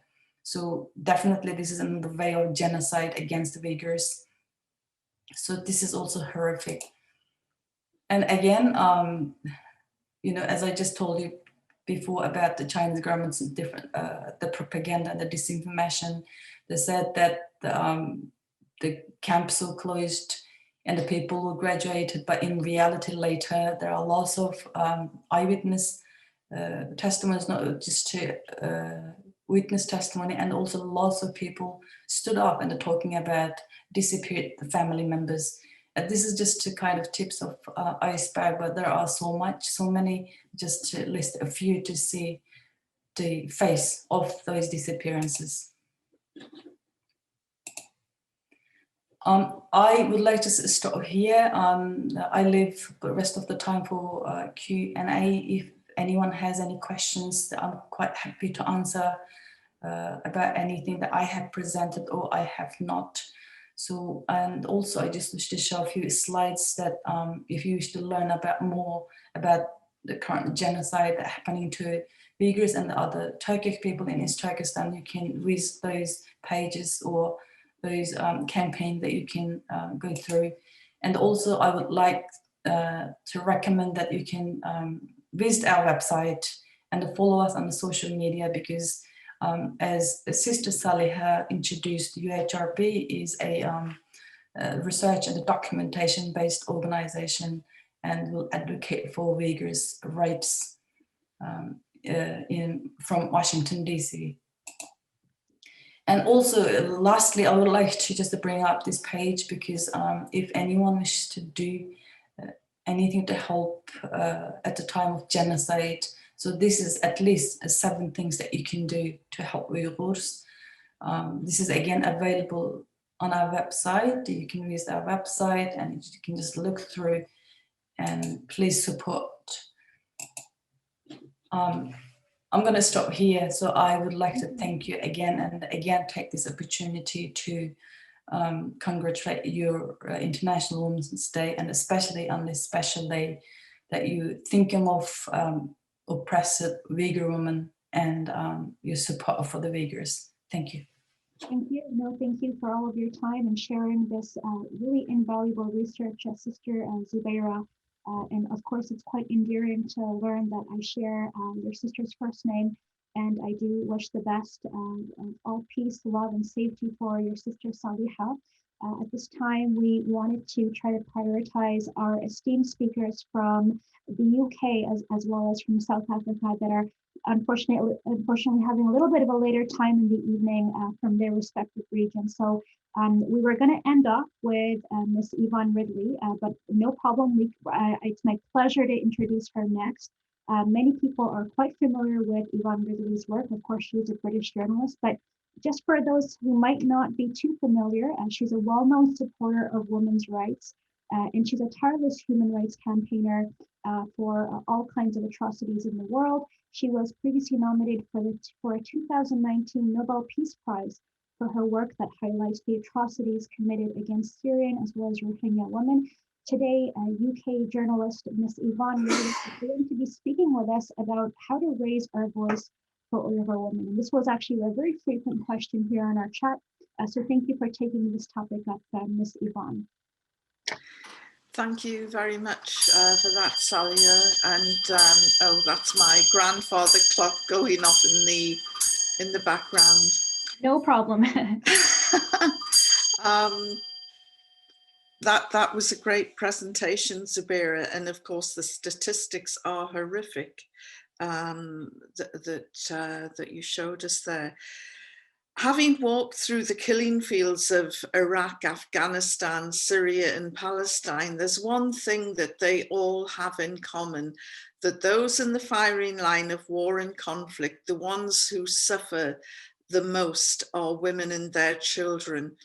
Without exception, their treatment at the hands of an often unseen enemy is absolutely barbaric. Of course, it would be easy to dismiss the enemy as being men only, but I have to say the patriarchy in the world today do start most of the wars. The misogynistic propelled governments from all points of the compass have much to answer for when you look around at our planet. The superpowers, all of them, have blood on their hands without exception. Even those who say that they don't embroil themselves in wars are quite prepared to sell weapons to those who do. But it's not just traditional armies to blame for genocidal behavior. The Rohingya Muslims, for instance, have not gone to war with anyone, yet the world looked on with almost a casual eye as 760,000 men, women and children fled Myanmar at the hands of a brutal military. I have to admit today I'm really conflicted by the plight of Aung San Suu Kyi. I remember campaigning, protesting and signing petitions to call for the end to her house arrest. And I think many of us had high hopes when she was released and the country held elections. You know, we all thought that she would be the female version of Nelson Mandela. Sadly, she presided with the military over the genocidal acts carried out on the Rohingya. And I went to the refugee camps, and the stories that the women told me were horrific, not dissimilar to what we have heard in this forum tonight. So what are we to make of the Uyghur suffering and at the hands of China, a superpower waiting in the wings? It's hard to know where to begin. We have words to describe the rape, torture, sodomy, and abuse many of these women have endured. Human rights groups like to use the term gender-based violence. The term gender-based violence against women are obviously acts against a woman because she is a woman or that affect women disproportionately. But as I say, we've heard some harrowing details of crimes against the Uyghur and Turkic women in the death camps. So why would China go to war with women? This isn't about religion, it's about wielding power and ordering citizens to conform to the ideals set by Beijing. This freedom of thought, freedom of speech, female empowerment, the decision to choose, everything has been denied to the Uyghur people. So what drives a nation like China to behave in such a genocidal way? It's hate. You know, Maya Angelou, one of America's most beloved and celebrated poets and authors, said of hate, it has caused a lot of problems in the world, but has not solved one yet. But while we're all wondering about a solution, please consider this. Women in China's re-education camps for Uyghurs have been systematically raped, sexually abused and tortured. Many have been sterilized, while others have been forced to undergo abortions. The details recounted by the sisters today are distressing, but our tears are no good unless we can back them up with direct action and peaceful resistance that will make regimes like China sit up and take notice. And I've been racking my brains thinking about this, because brutal regimes like China hate peaceful resistance. It's very easy to shoot somebody who's firing back at you, but when you are presented with a lot of peaceful activists, it's not so easy. Obviously, we can't all go to China, but we can go to the Chinese embassies in our capital cities around the world, where we can campaign and protest. We can stand outside arms festivals and remind people going in, buying and selling exactly what China is doing to the Uyghur women. In Britain, we have state visits, and maybe we should campaign next time a Chinese leader is given the red carpet treatment by the royal family. We need to raise petitions, pressurize our members of parliament to treat Chinese officials with the contempt the state deserves. But the most powerful thing we can do is boycott and urge our countries to impose sanctions on trade. When the people start to lead in enough numbers, our leaders will act. So we must deluge our politicians with petitions, with emails. One of the first places that we can start is in our own backyard, by educating our friends and neighbors and raise public awareness. The Chinese government has slowly eroded the religious and other freedoms of the Uyghurs. Now that has turned into an oppressive machine involving mass surveillance, detention, indoctrination, and even forced sterilization. The policy flows from Chinese President Xi Jinping, who after visiting Xinjiang in 2014, he instructed the military to show absolutely no mercy. China says reports of mass detention and forced sterilization are lies and absurd allegations.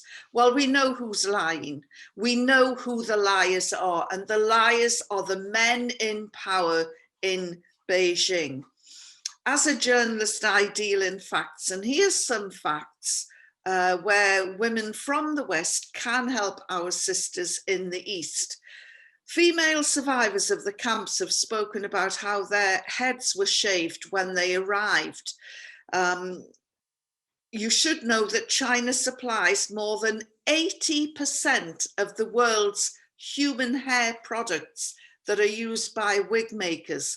This hair has come from concentration camps in East Turkestan, with one Chinese hair exporter saying, we have our own manufacturer, we just go to East Turkestan to source materials. Source materials means forcibly holding down an Uyghur sister and shaving her head by force. This is the reality. So at the same time as concentration camps went into operation, human hair production in China leapt by 78%. Hair sourced from these concentration camps is passed through forced labor facilities that we heard about earlier into nearby hair factories to be exported to wig makers around the world. And this is something for our sisters in America to think about. The United States is the largest importer of human hair from China. In 2018 alone, Americans spent $3.15 billion in hair products, which accounts for about 42% of China's total exports. I wonder how many American women would be happy to know that they're wearing the hair of a Uyghur, an Uyghur sister who has been gang raped, sodomized and sterilized. Suddenly, those hair extensions don't feel so good now, do they?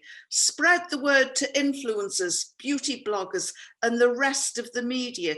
Find out where wigs and hair extensions come from and stop buying products made in China. Now, I know that might seem trivial, but I'm trying to think what will trigger the media. You know, the media is fatigued about genocide, about mass rape, about torture. They're more interested in the shenanigans between the British royal family and Harry and Meghan Markle.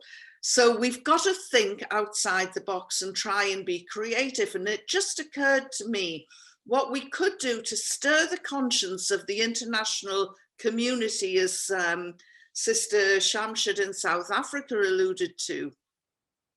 We could do something around this hair scandal. Maybe we should pick a day, and this is going to be controversial in itself with those sisters of the Muslim faith, like myself, but maybe we should pick a day in the year and shave off our hair on YouTube, on the social networks as a global protest, and then dump that hair outside the Chinese embassies. That would certainly focus people's attention. And you know, that I think it's in the Bible, it says if a woman has long hair, it's her glory. Well, let's show some solidarity with those sisters who have been shaved. Just, you know, this business of shaving the hair, it's exactly what the Nazis did to our Jewish sisters in the concentration camps. And, you know, apparently there is a Chinese saying that shiny hair is the most prized possession, symbolizing longevity, prosperity, wealth, and good fortune. Maybe it's a malicious act, but at the end of the day, all that hair ends up being sold to the West to be worn by Western women. And I noticed in the message service there that somebody said that Uyghurs in China have no ability to speak up or can't defend themselves, and only the Uyghurs abroad are trying to raise awareness.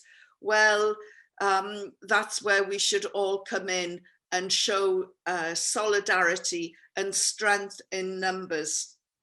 And, you know, I mentioned Maya Angelou earlier on. I'm going to finish with a man's poetry, just one line from a New York Instagram poet, Reuben Holmes, who said, "Give a woman pain and she'll turn it into power.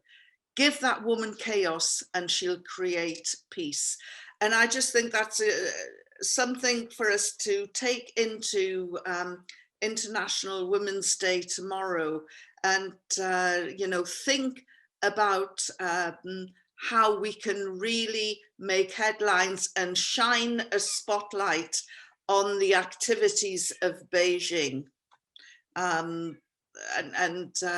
You know, that's all I have to say at the moment, and I will try and stay on for any questions, but it is getting quite late here now. But thank you. Thank you, Yvonne. So that was so inspiring, and it's always great to have such endearing personalities such as yourself, and of course, a media journalist, and gives us quite an insightful perspective into the matter, especially from a human rights and a peace perspective.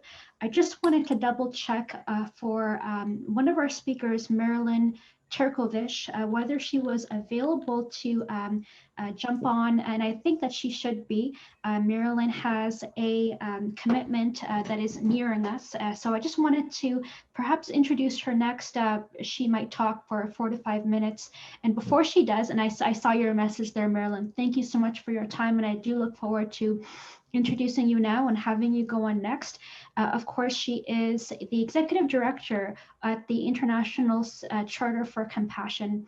Her work has been in areas of global awareness, international education, race and social justice, as well as instructional design. It sounds really fascinating actually.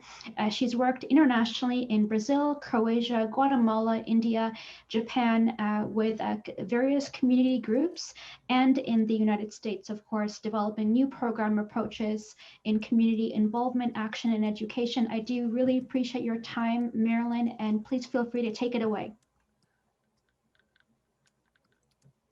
Okay, great. Thank you so much for accommodating my coming in front of someone else. You know, I really have very little to say because I think Yvonne has said so much, and so has Shamsaden. You know, I don't know how many people know about the Charter for Compassion. I'm listed as speaking in regards to Christian women. The Charter is really not a religious organization, though Karen Armstrong, who was the original founder, is really associated with the world's religions.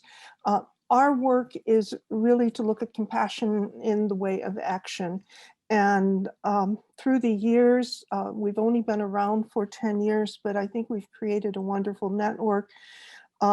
And I think a part of what we have been talking about today is that any one of us who has access to a network really does need to mobilize.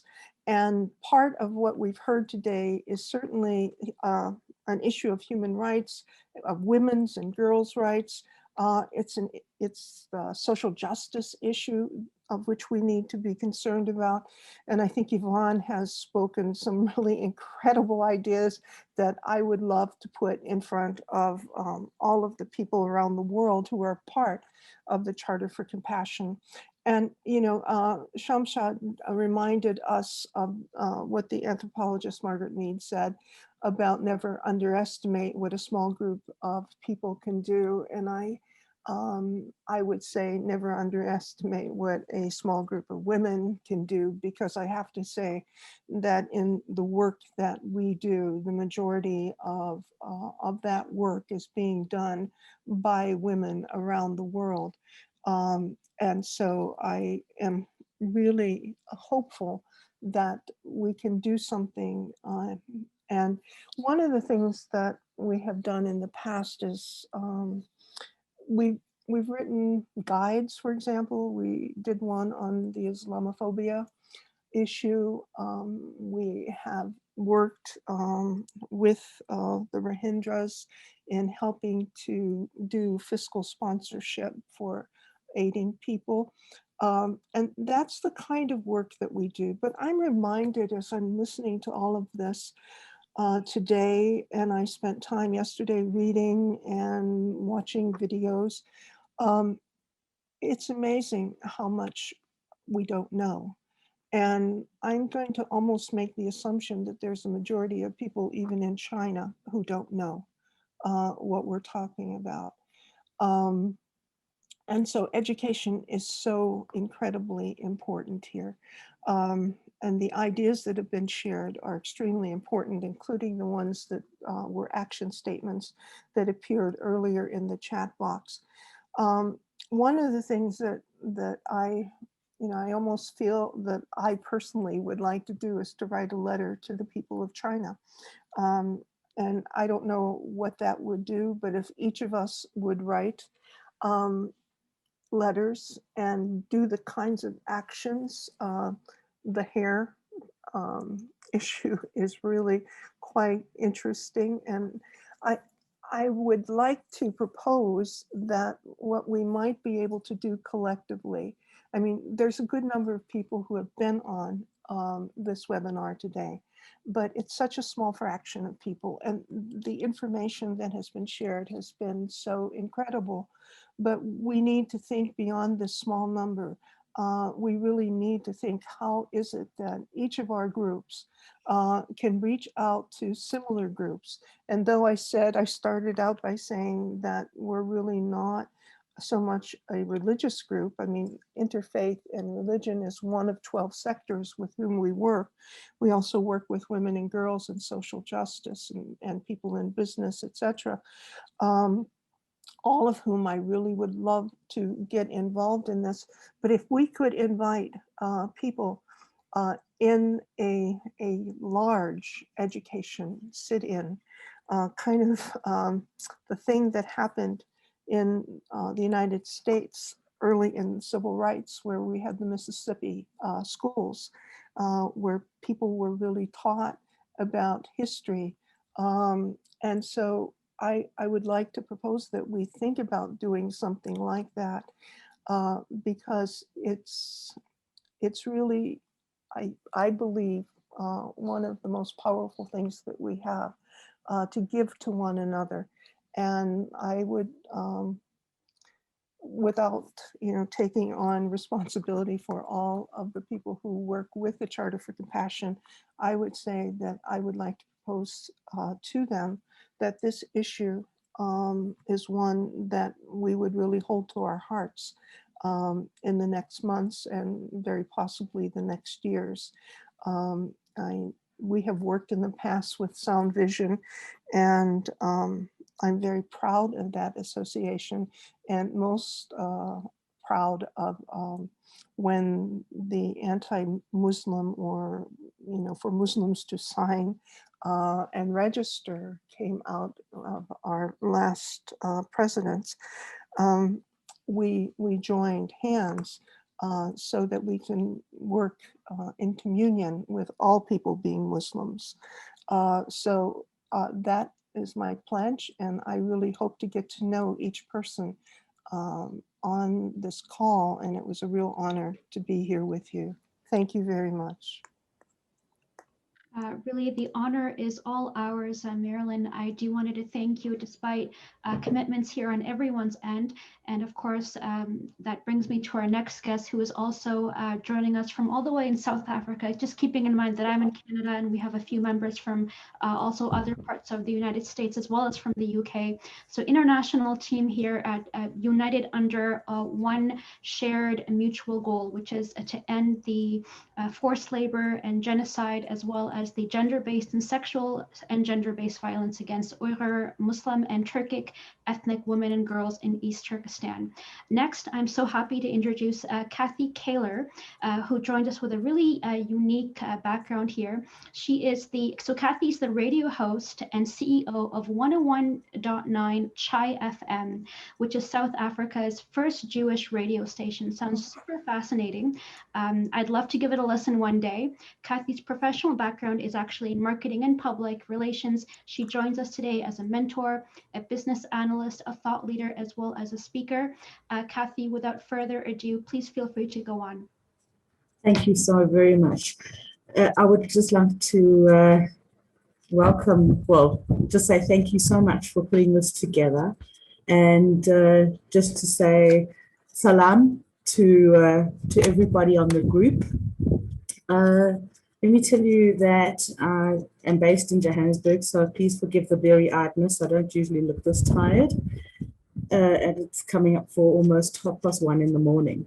This has been absolutely fascinating, though, and I feel very much connected to each of you. So thank you very, very much to Hena for putting this together, for all of the organizers. So being a Jewish woman, we have our holy book, which is called the Torah. And what it says about women in the Torah is that when the men sinned, the woman didn't. It actually raises women up. So it's quite significant that you're doing this so close to International Women's Day, because it turns out that women actually, we know instinctively what the right thing is to do. There are examples, but I know that we're short of time, so I'm not going to go into those examples. What has spoken to me about the plight of the Uyghur is that for 70 years, my people, the Jewish people, have asked the question, why? Since the Holocaust, we have asked why. Why did it happen? Why did it happen to us? And why was the world silent? Anybody today who has read the BBC, Reuters, Deutsche Welle, any of these websites, Daily Mail, CNN, will know about the Uyghur, and yet it seems that the world is silent. And that can be quite disheartening, because that means that we haven't learned from our past. And as we know, those who don't learn from their past are doomed to repeat it. It's very important that we continue having these conversations. We live in a strange time where the news cycle is very short. It's very unusual for a news story to be on the news cycle for longer than 24 hours. Today, people read headlines and think that they know the story. They don't even read the subtext anymore. So how do we make a change? We have to keep the conversation going. 18 months ago, I knew nothing about the Uyghur. My community, our listeners, 100,000 listeners in Johannesburg, knew nothing about the Uyghur. People listen to us, and 15,000 people a day listen to us in over 80 countries around the world. They may have known, but they didn't know from us. But subsequently, we've changed that, because it's an important conversation. As a Jewish person, when I saw those videos of these people being shaved, handcuffed, shackled, and put onto trains, my blood ran cold, because there are so many similarities between what is happening to the Uyghur and what happened during the Holocaust. And the Holocaust was the ultimate conclusion to racism, wasn't it? That's what happens. Let's not let it get there. You know, when we look at how from the indoctrination to the dehumanization, you know, the attacking the language, people are not allowed to speak Uyghur, from attacking religion, forced labor, birth control, sexual violation, shaving the heads, it's all dehumanizing. Even ghettoization. I was watching a video this afternoon actually on these towns that they bring tourists to show how everything is okay, how everything is normal. Well, you know what? The Nazis did that too. They did that with the Red Cross when they brought the Red Cross in to the concentration camps. So what do we do about it? We have to keep the conversation going. We have to keep doing those interviews. I'm talking as a radio station, and I'm taking on personally to mobilize, you know, global jury. Look, it's a big job because Jews don't agree with one another, right? There's 3 opinions between 2 people. But this is something that I think resonates with all of us. Opportunity knocked, but I had to build the door. Let's build that door. To all of my Uyghur friends and brothers and sisters especially, I want you to know that you aren't alone. There are people in your corner who have a voice, who will give you a voice, who will give you a platform, and who want to see the right thing done by you. Thank you for being so brave, for coming out, for speaking, for sharing this knowledge, because without knowledge, we can't action anything. So thank you all very, very much for sharing the information. Yvonne, your suggestion about the hair and China, I did have to laugh. I had a giggle at that because I just pictured it in my head. We actually tried something, I don't know if you know, but South Africa has a huge challenge with rhino poaching. Those rhinos are all destined for China. And there were campaigns here. You know, rhino horn is made out of keratin. And there was a campaign here where people would cut their fingernails and toenails and post them off to the local embassies, because fingernails and toenails are also made from the same keratin that rhino horn is. So I don't know how well that went down. We still haven't conquered our rhino poaching problem, although we are slowly getting on top of it, but it's taking, you know, it's unfortunately taking armed forces to do it. But thank you so much, and it's a great idea, even for the novelty of it. So I am going to just wrap up. I just want to thank Hena for always being available to talk about the Uyghur. And thank you to all of you for putting this together, for being panelists, for sharing your information, for all the research, the facts that you have shared with all of us. And I just say shukran, salam, and just remember that you're not alone. Keep hopeful. Thank you, Kathy, for your message of hope, and I'd like to share my shalom with you. I also want to share a really great quote by Kathy. I'm going to read it out. It's opportunity knocked, but I had to build the door.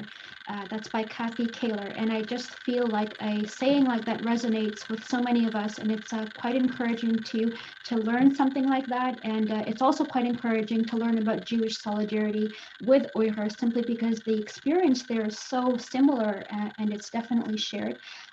So just without further ado, we have a couple more people here that I'd like to introduce. Next, Khadija Huseyin, followed by Nuzat Jeffrey, as well as Malek Shalabi. Very briefly, Khadija Huseyin is a communications director for the Muslim Women's Alliance, which is a nonprofit organization dedicated to empowering Muslim women and girls through focus areas of leadership development, fostering community service, mentoring women, and empowering the community through social justice awareness and action.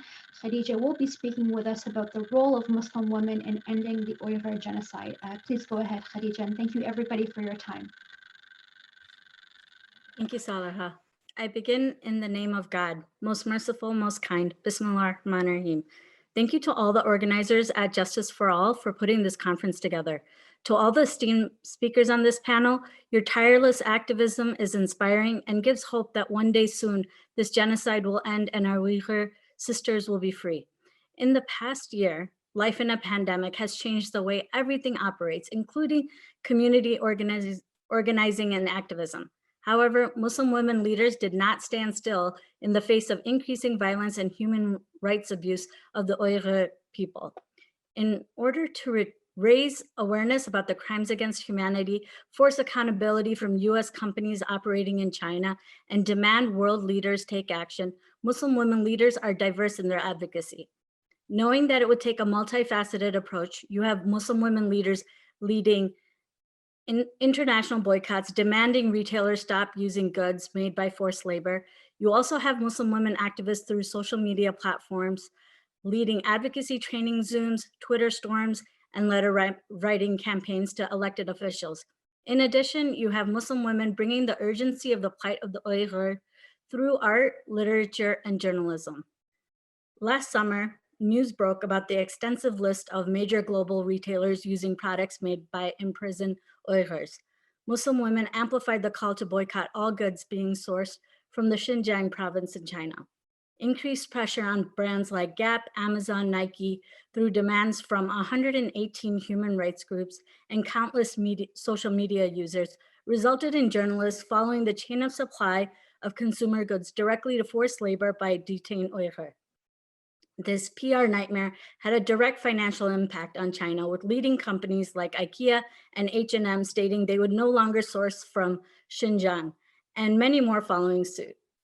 Earlier this year, following intense pressure from activists and organizations, the United States officially declared a ban on all cotton goods sourced from Uyghur concentration camps. In fact, going even further to state that the United States will not tolerate forced labor of any kind, and companies should eradicate Xinjiang products from their supply chains. Another creative angle in activism has younger generations of Muslim women using social media platforms like TikTok and Instagram to call attention to the plight of our Uyghur sisters and brothers. Using trending songs and hashtags, these teenage activists display signs or slip in facts about the oppression and violent torture being used in these so-called re-education camps. Not shying away from calling out the atrocities taking place, these viral videos reach millions of users, managing to bring awareness to an entire new generation of human rights activists. Muslim women are also turning to the arts in order to remind the world of the Uyghur plight. You have author Muyassar Abdul Ahad, known by her pen name Hendan. After seeking refuge in Turkey, Hendan founded Ayhan Education, an organization dedicated to teaching the Uyghur language to the diaspora. In her first novel, Farewell to the Sun, Hendan wrote the first fiction book focusing on the detention camps in the Uyghur region.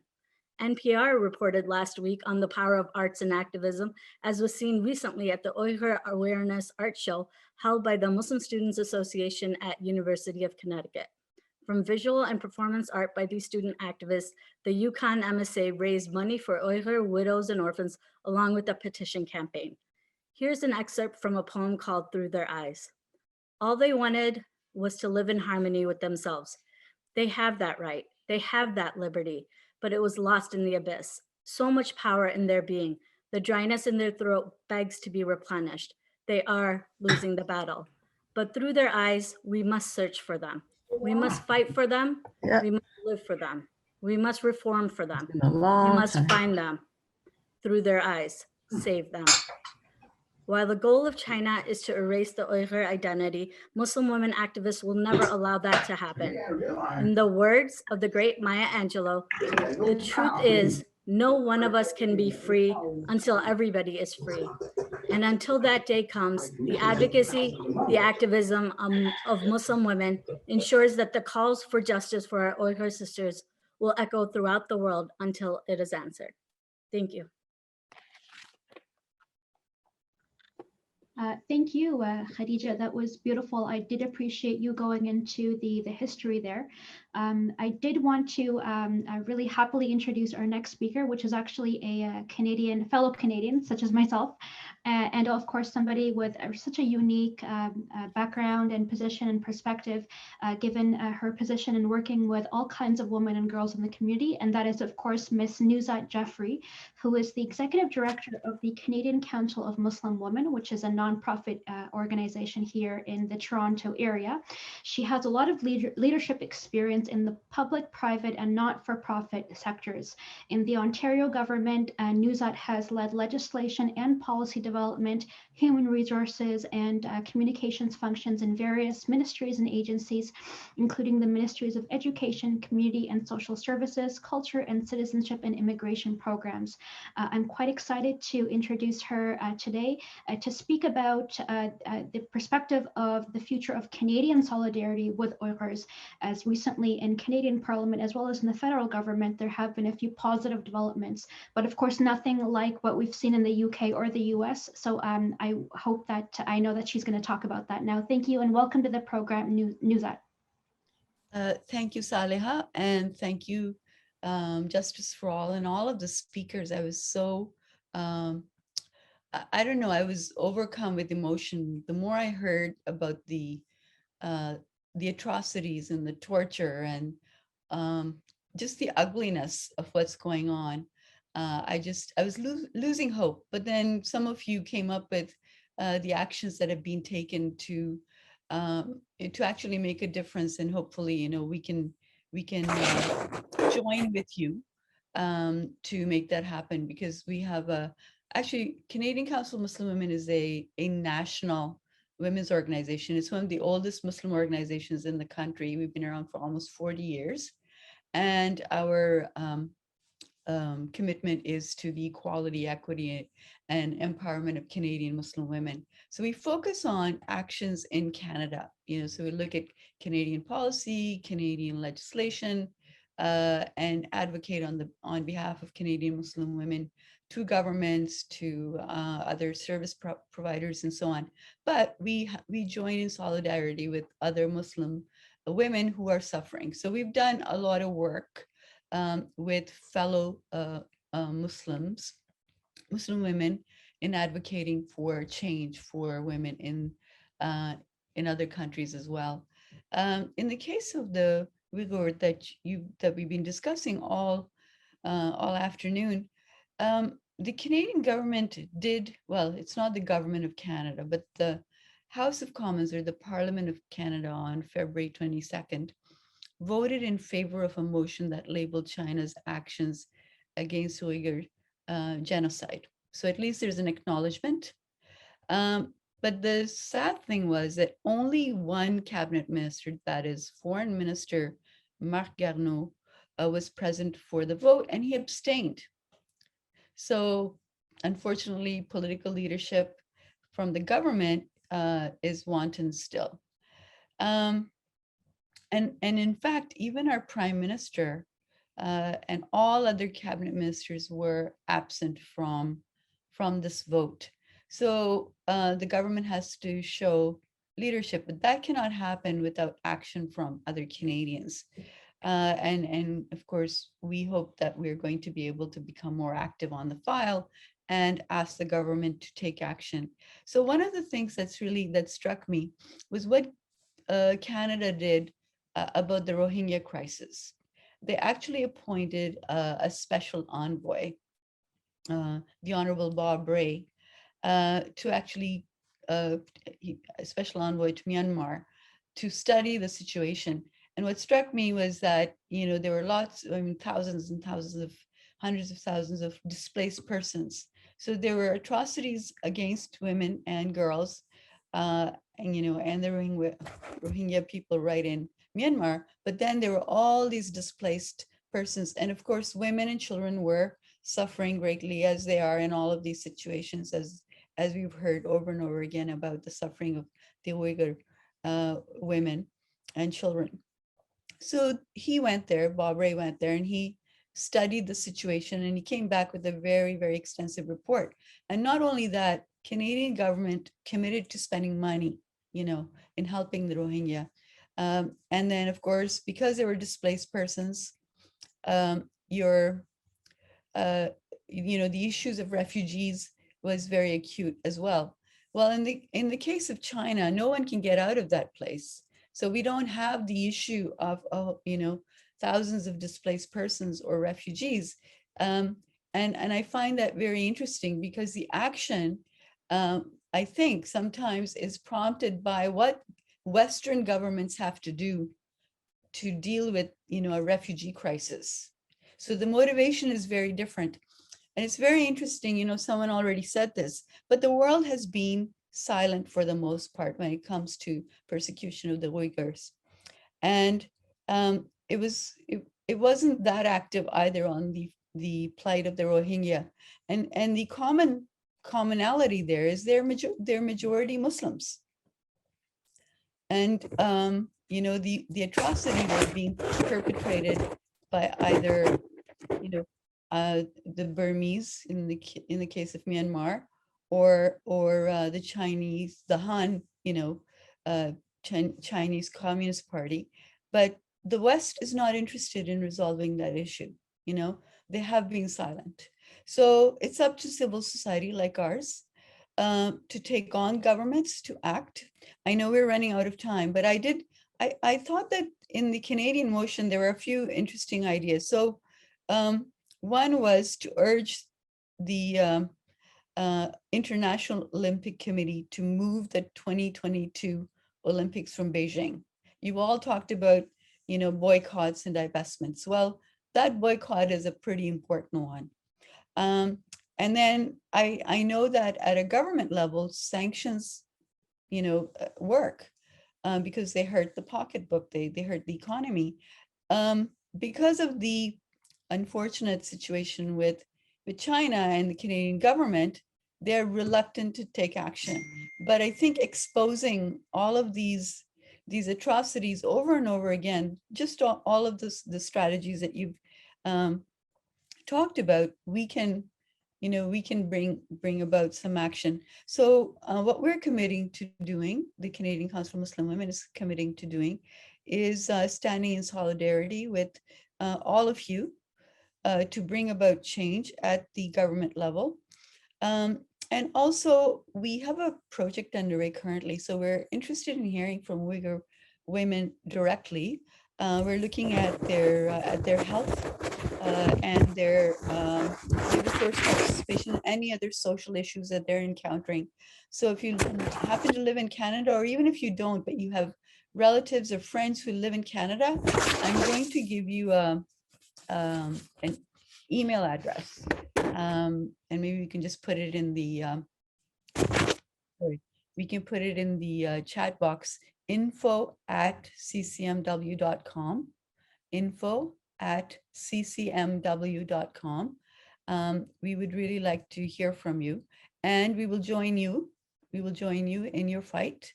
I know my time's probably up, and you're all doing amazing work, and we want to be there with you. Thank you. Thank you so much, Nuzad Jeffrey from the National Organization Canadian Council of Muslim Women. Quite an honor to have you, and just to echo the sentiments of our director as well from Justice for All, who also said thank you for your leadership. And I wanted to take a moment for everybody, and we've had almost 100 people on the program, which is amazing. If you know anybody with this Uyghur lived experience, or if you are an Uyghur Turkic woman yourself with this lived experience, please do send a message to the Canadian Council of Muslim Women. I know that they're amazingly across all social media platforms, and of course the email is here in the chat box. But if you're not using Zoom to join us today, it is simply info@ccmw.com, or anywhere on social media or their website. That's the Canadian Council of Muslim Women. I really wanted to thank everyone for their time today. Lastly, but certainly not least, I would love to hear from our next speaker. I know she's ready to go. This would be Malak Shalabi, and she is a law student, which is really cool, at the University of Washington School of Law. She's written on torture, occupation, and US imperialism in the Middle East, and she serves as a media coordinator with the American Muslims for Palestine. So today she will be speaking about solidarity from Al-Aqsa to Idka. Please go ahead, Malak. Thank you so much for your introduction. I want to thank everybody for sticking around this long. This has been so insightful, so educational. I will carry so much of this knowledge and these stories with me in my work. And I really just extend the deepest form of solidarity and gratitude as a Palestinian on behalf of my community, on behalf of my nation. Thank you so much. And I will keep this brief because I'm really thankful that we got to center the stories of survivors of camps, horrific things that they have endured, and the stories of forced sterilization, the stories of enslavement, the stories of trying to remove and strip every form of Islam from the Uyghur population in East Turkestan really speaks to every single Muslim. It hits a chord really deep in our hearts because we can relate to the practice of prayer. We can relate to the idea of attending a mosque. And even imagining those spaces being destroyed, those practices being prohibited, is absolutely horrific. And so the question becomes why? Why is this happening? Why are Uyghurs being targeted in East Turkestan? Why are Palestinians being targeted for their religious identity in Palestine as well? In Palestine, although there are not the internment camps as we see, there is no comparison to the situation in East Turkestan.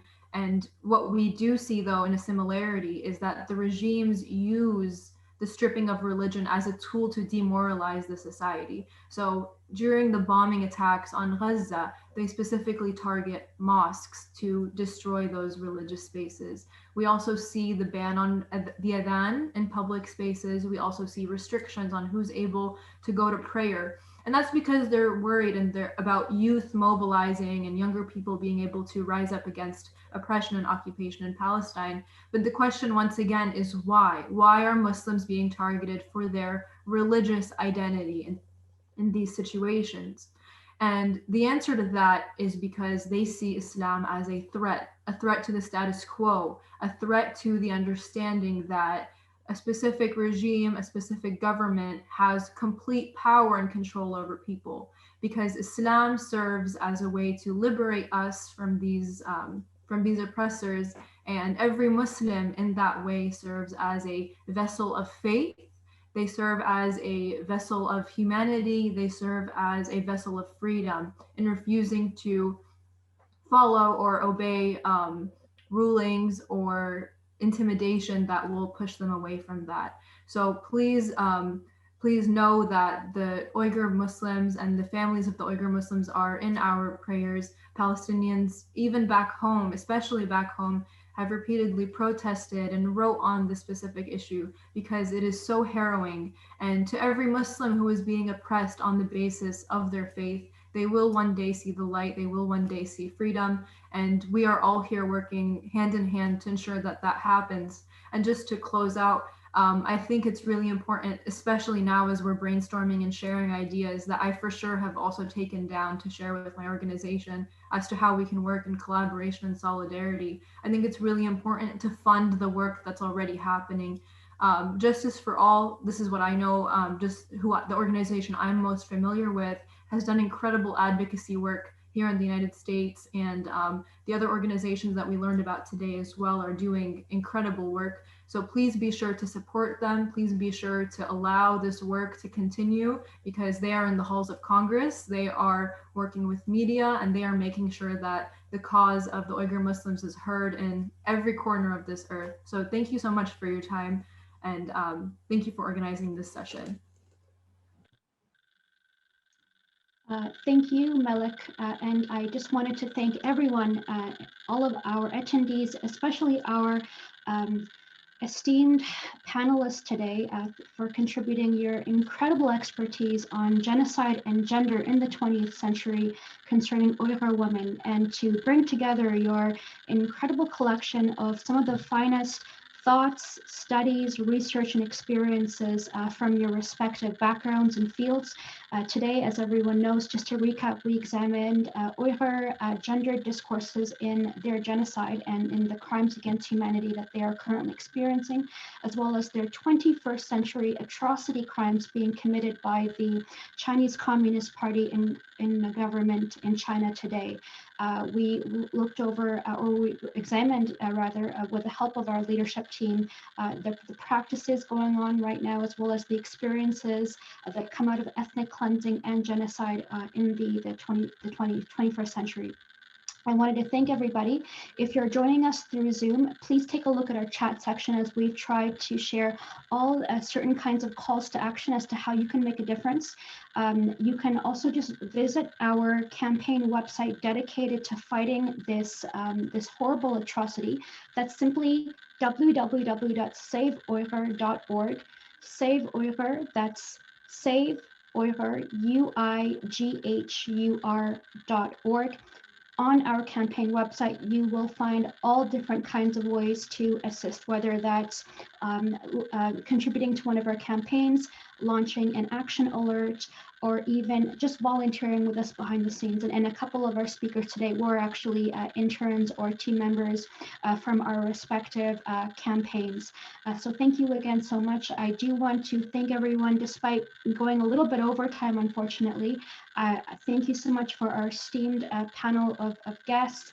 I do hope to engage everybody in the near future. If we didn't get a chance to answer any of your questions, what we are doing is compiling all questions and reserving them for a town hall, likely next week or so, on Uyghur women's experiences. So do look out for your question being answered anytime soon. If you log onto our website, justiceforall.org, and subscribe to our newsletter, you'll also be informed on such initiatives such as our town hall being held next week or so. Thank you so much. Greetings of peace, and I do wish everybody a wonderful rest of your weekend. Take care. Thank you so much. Thank you for having us. Thank you. Thank you very much. Thank you, everybody.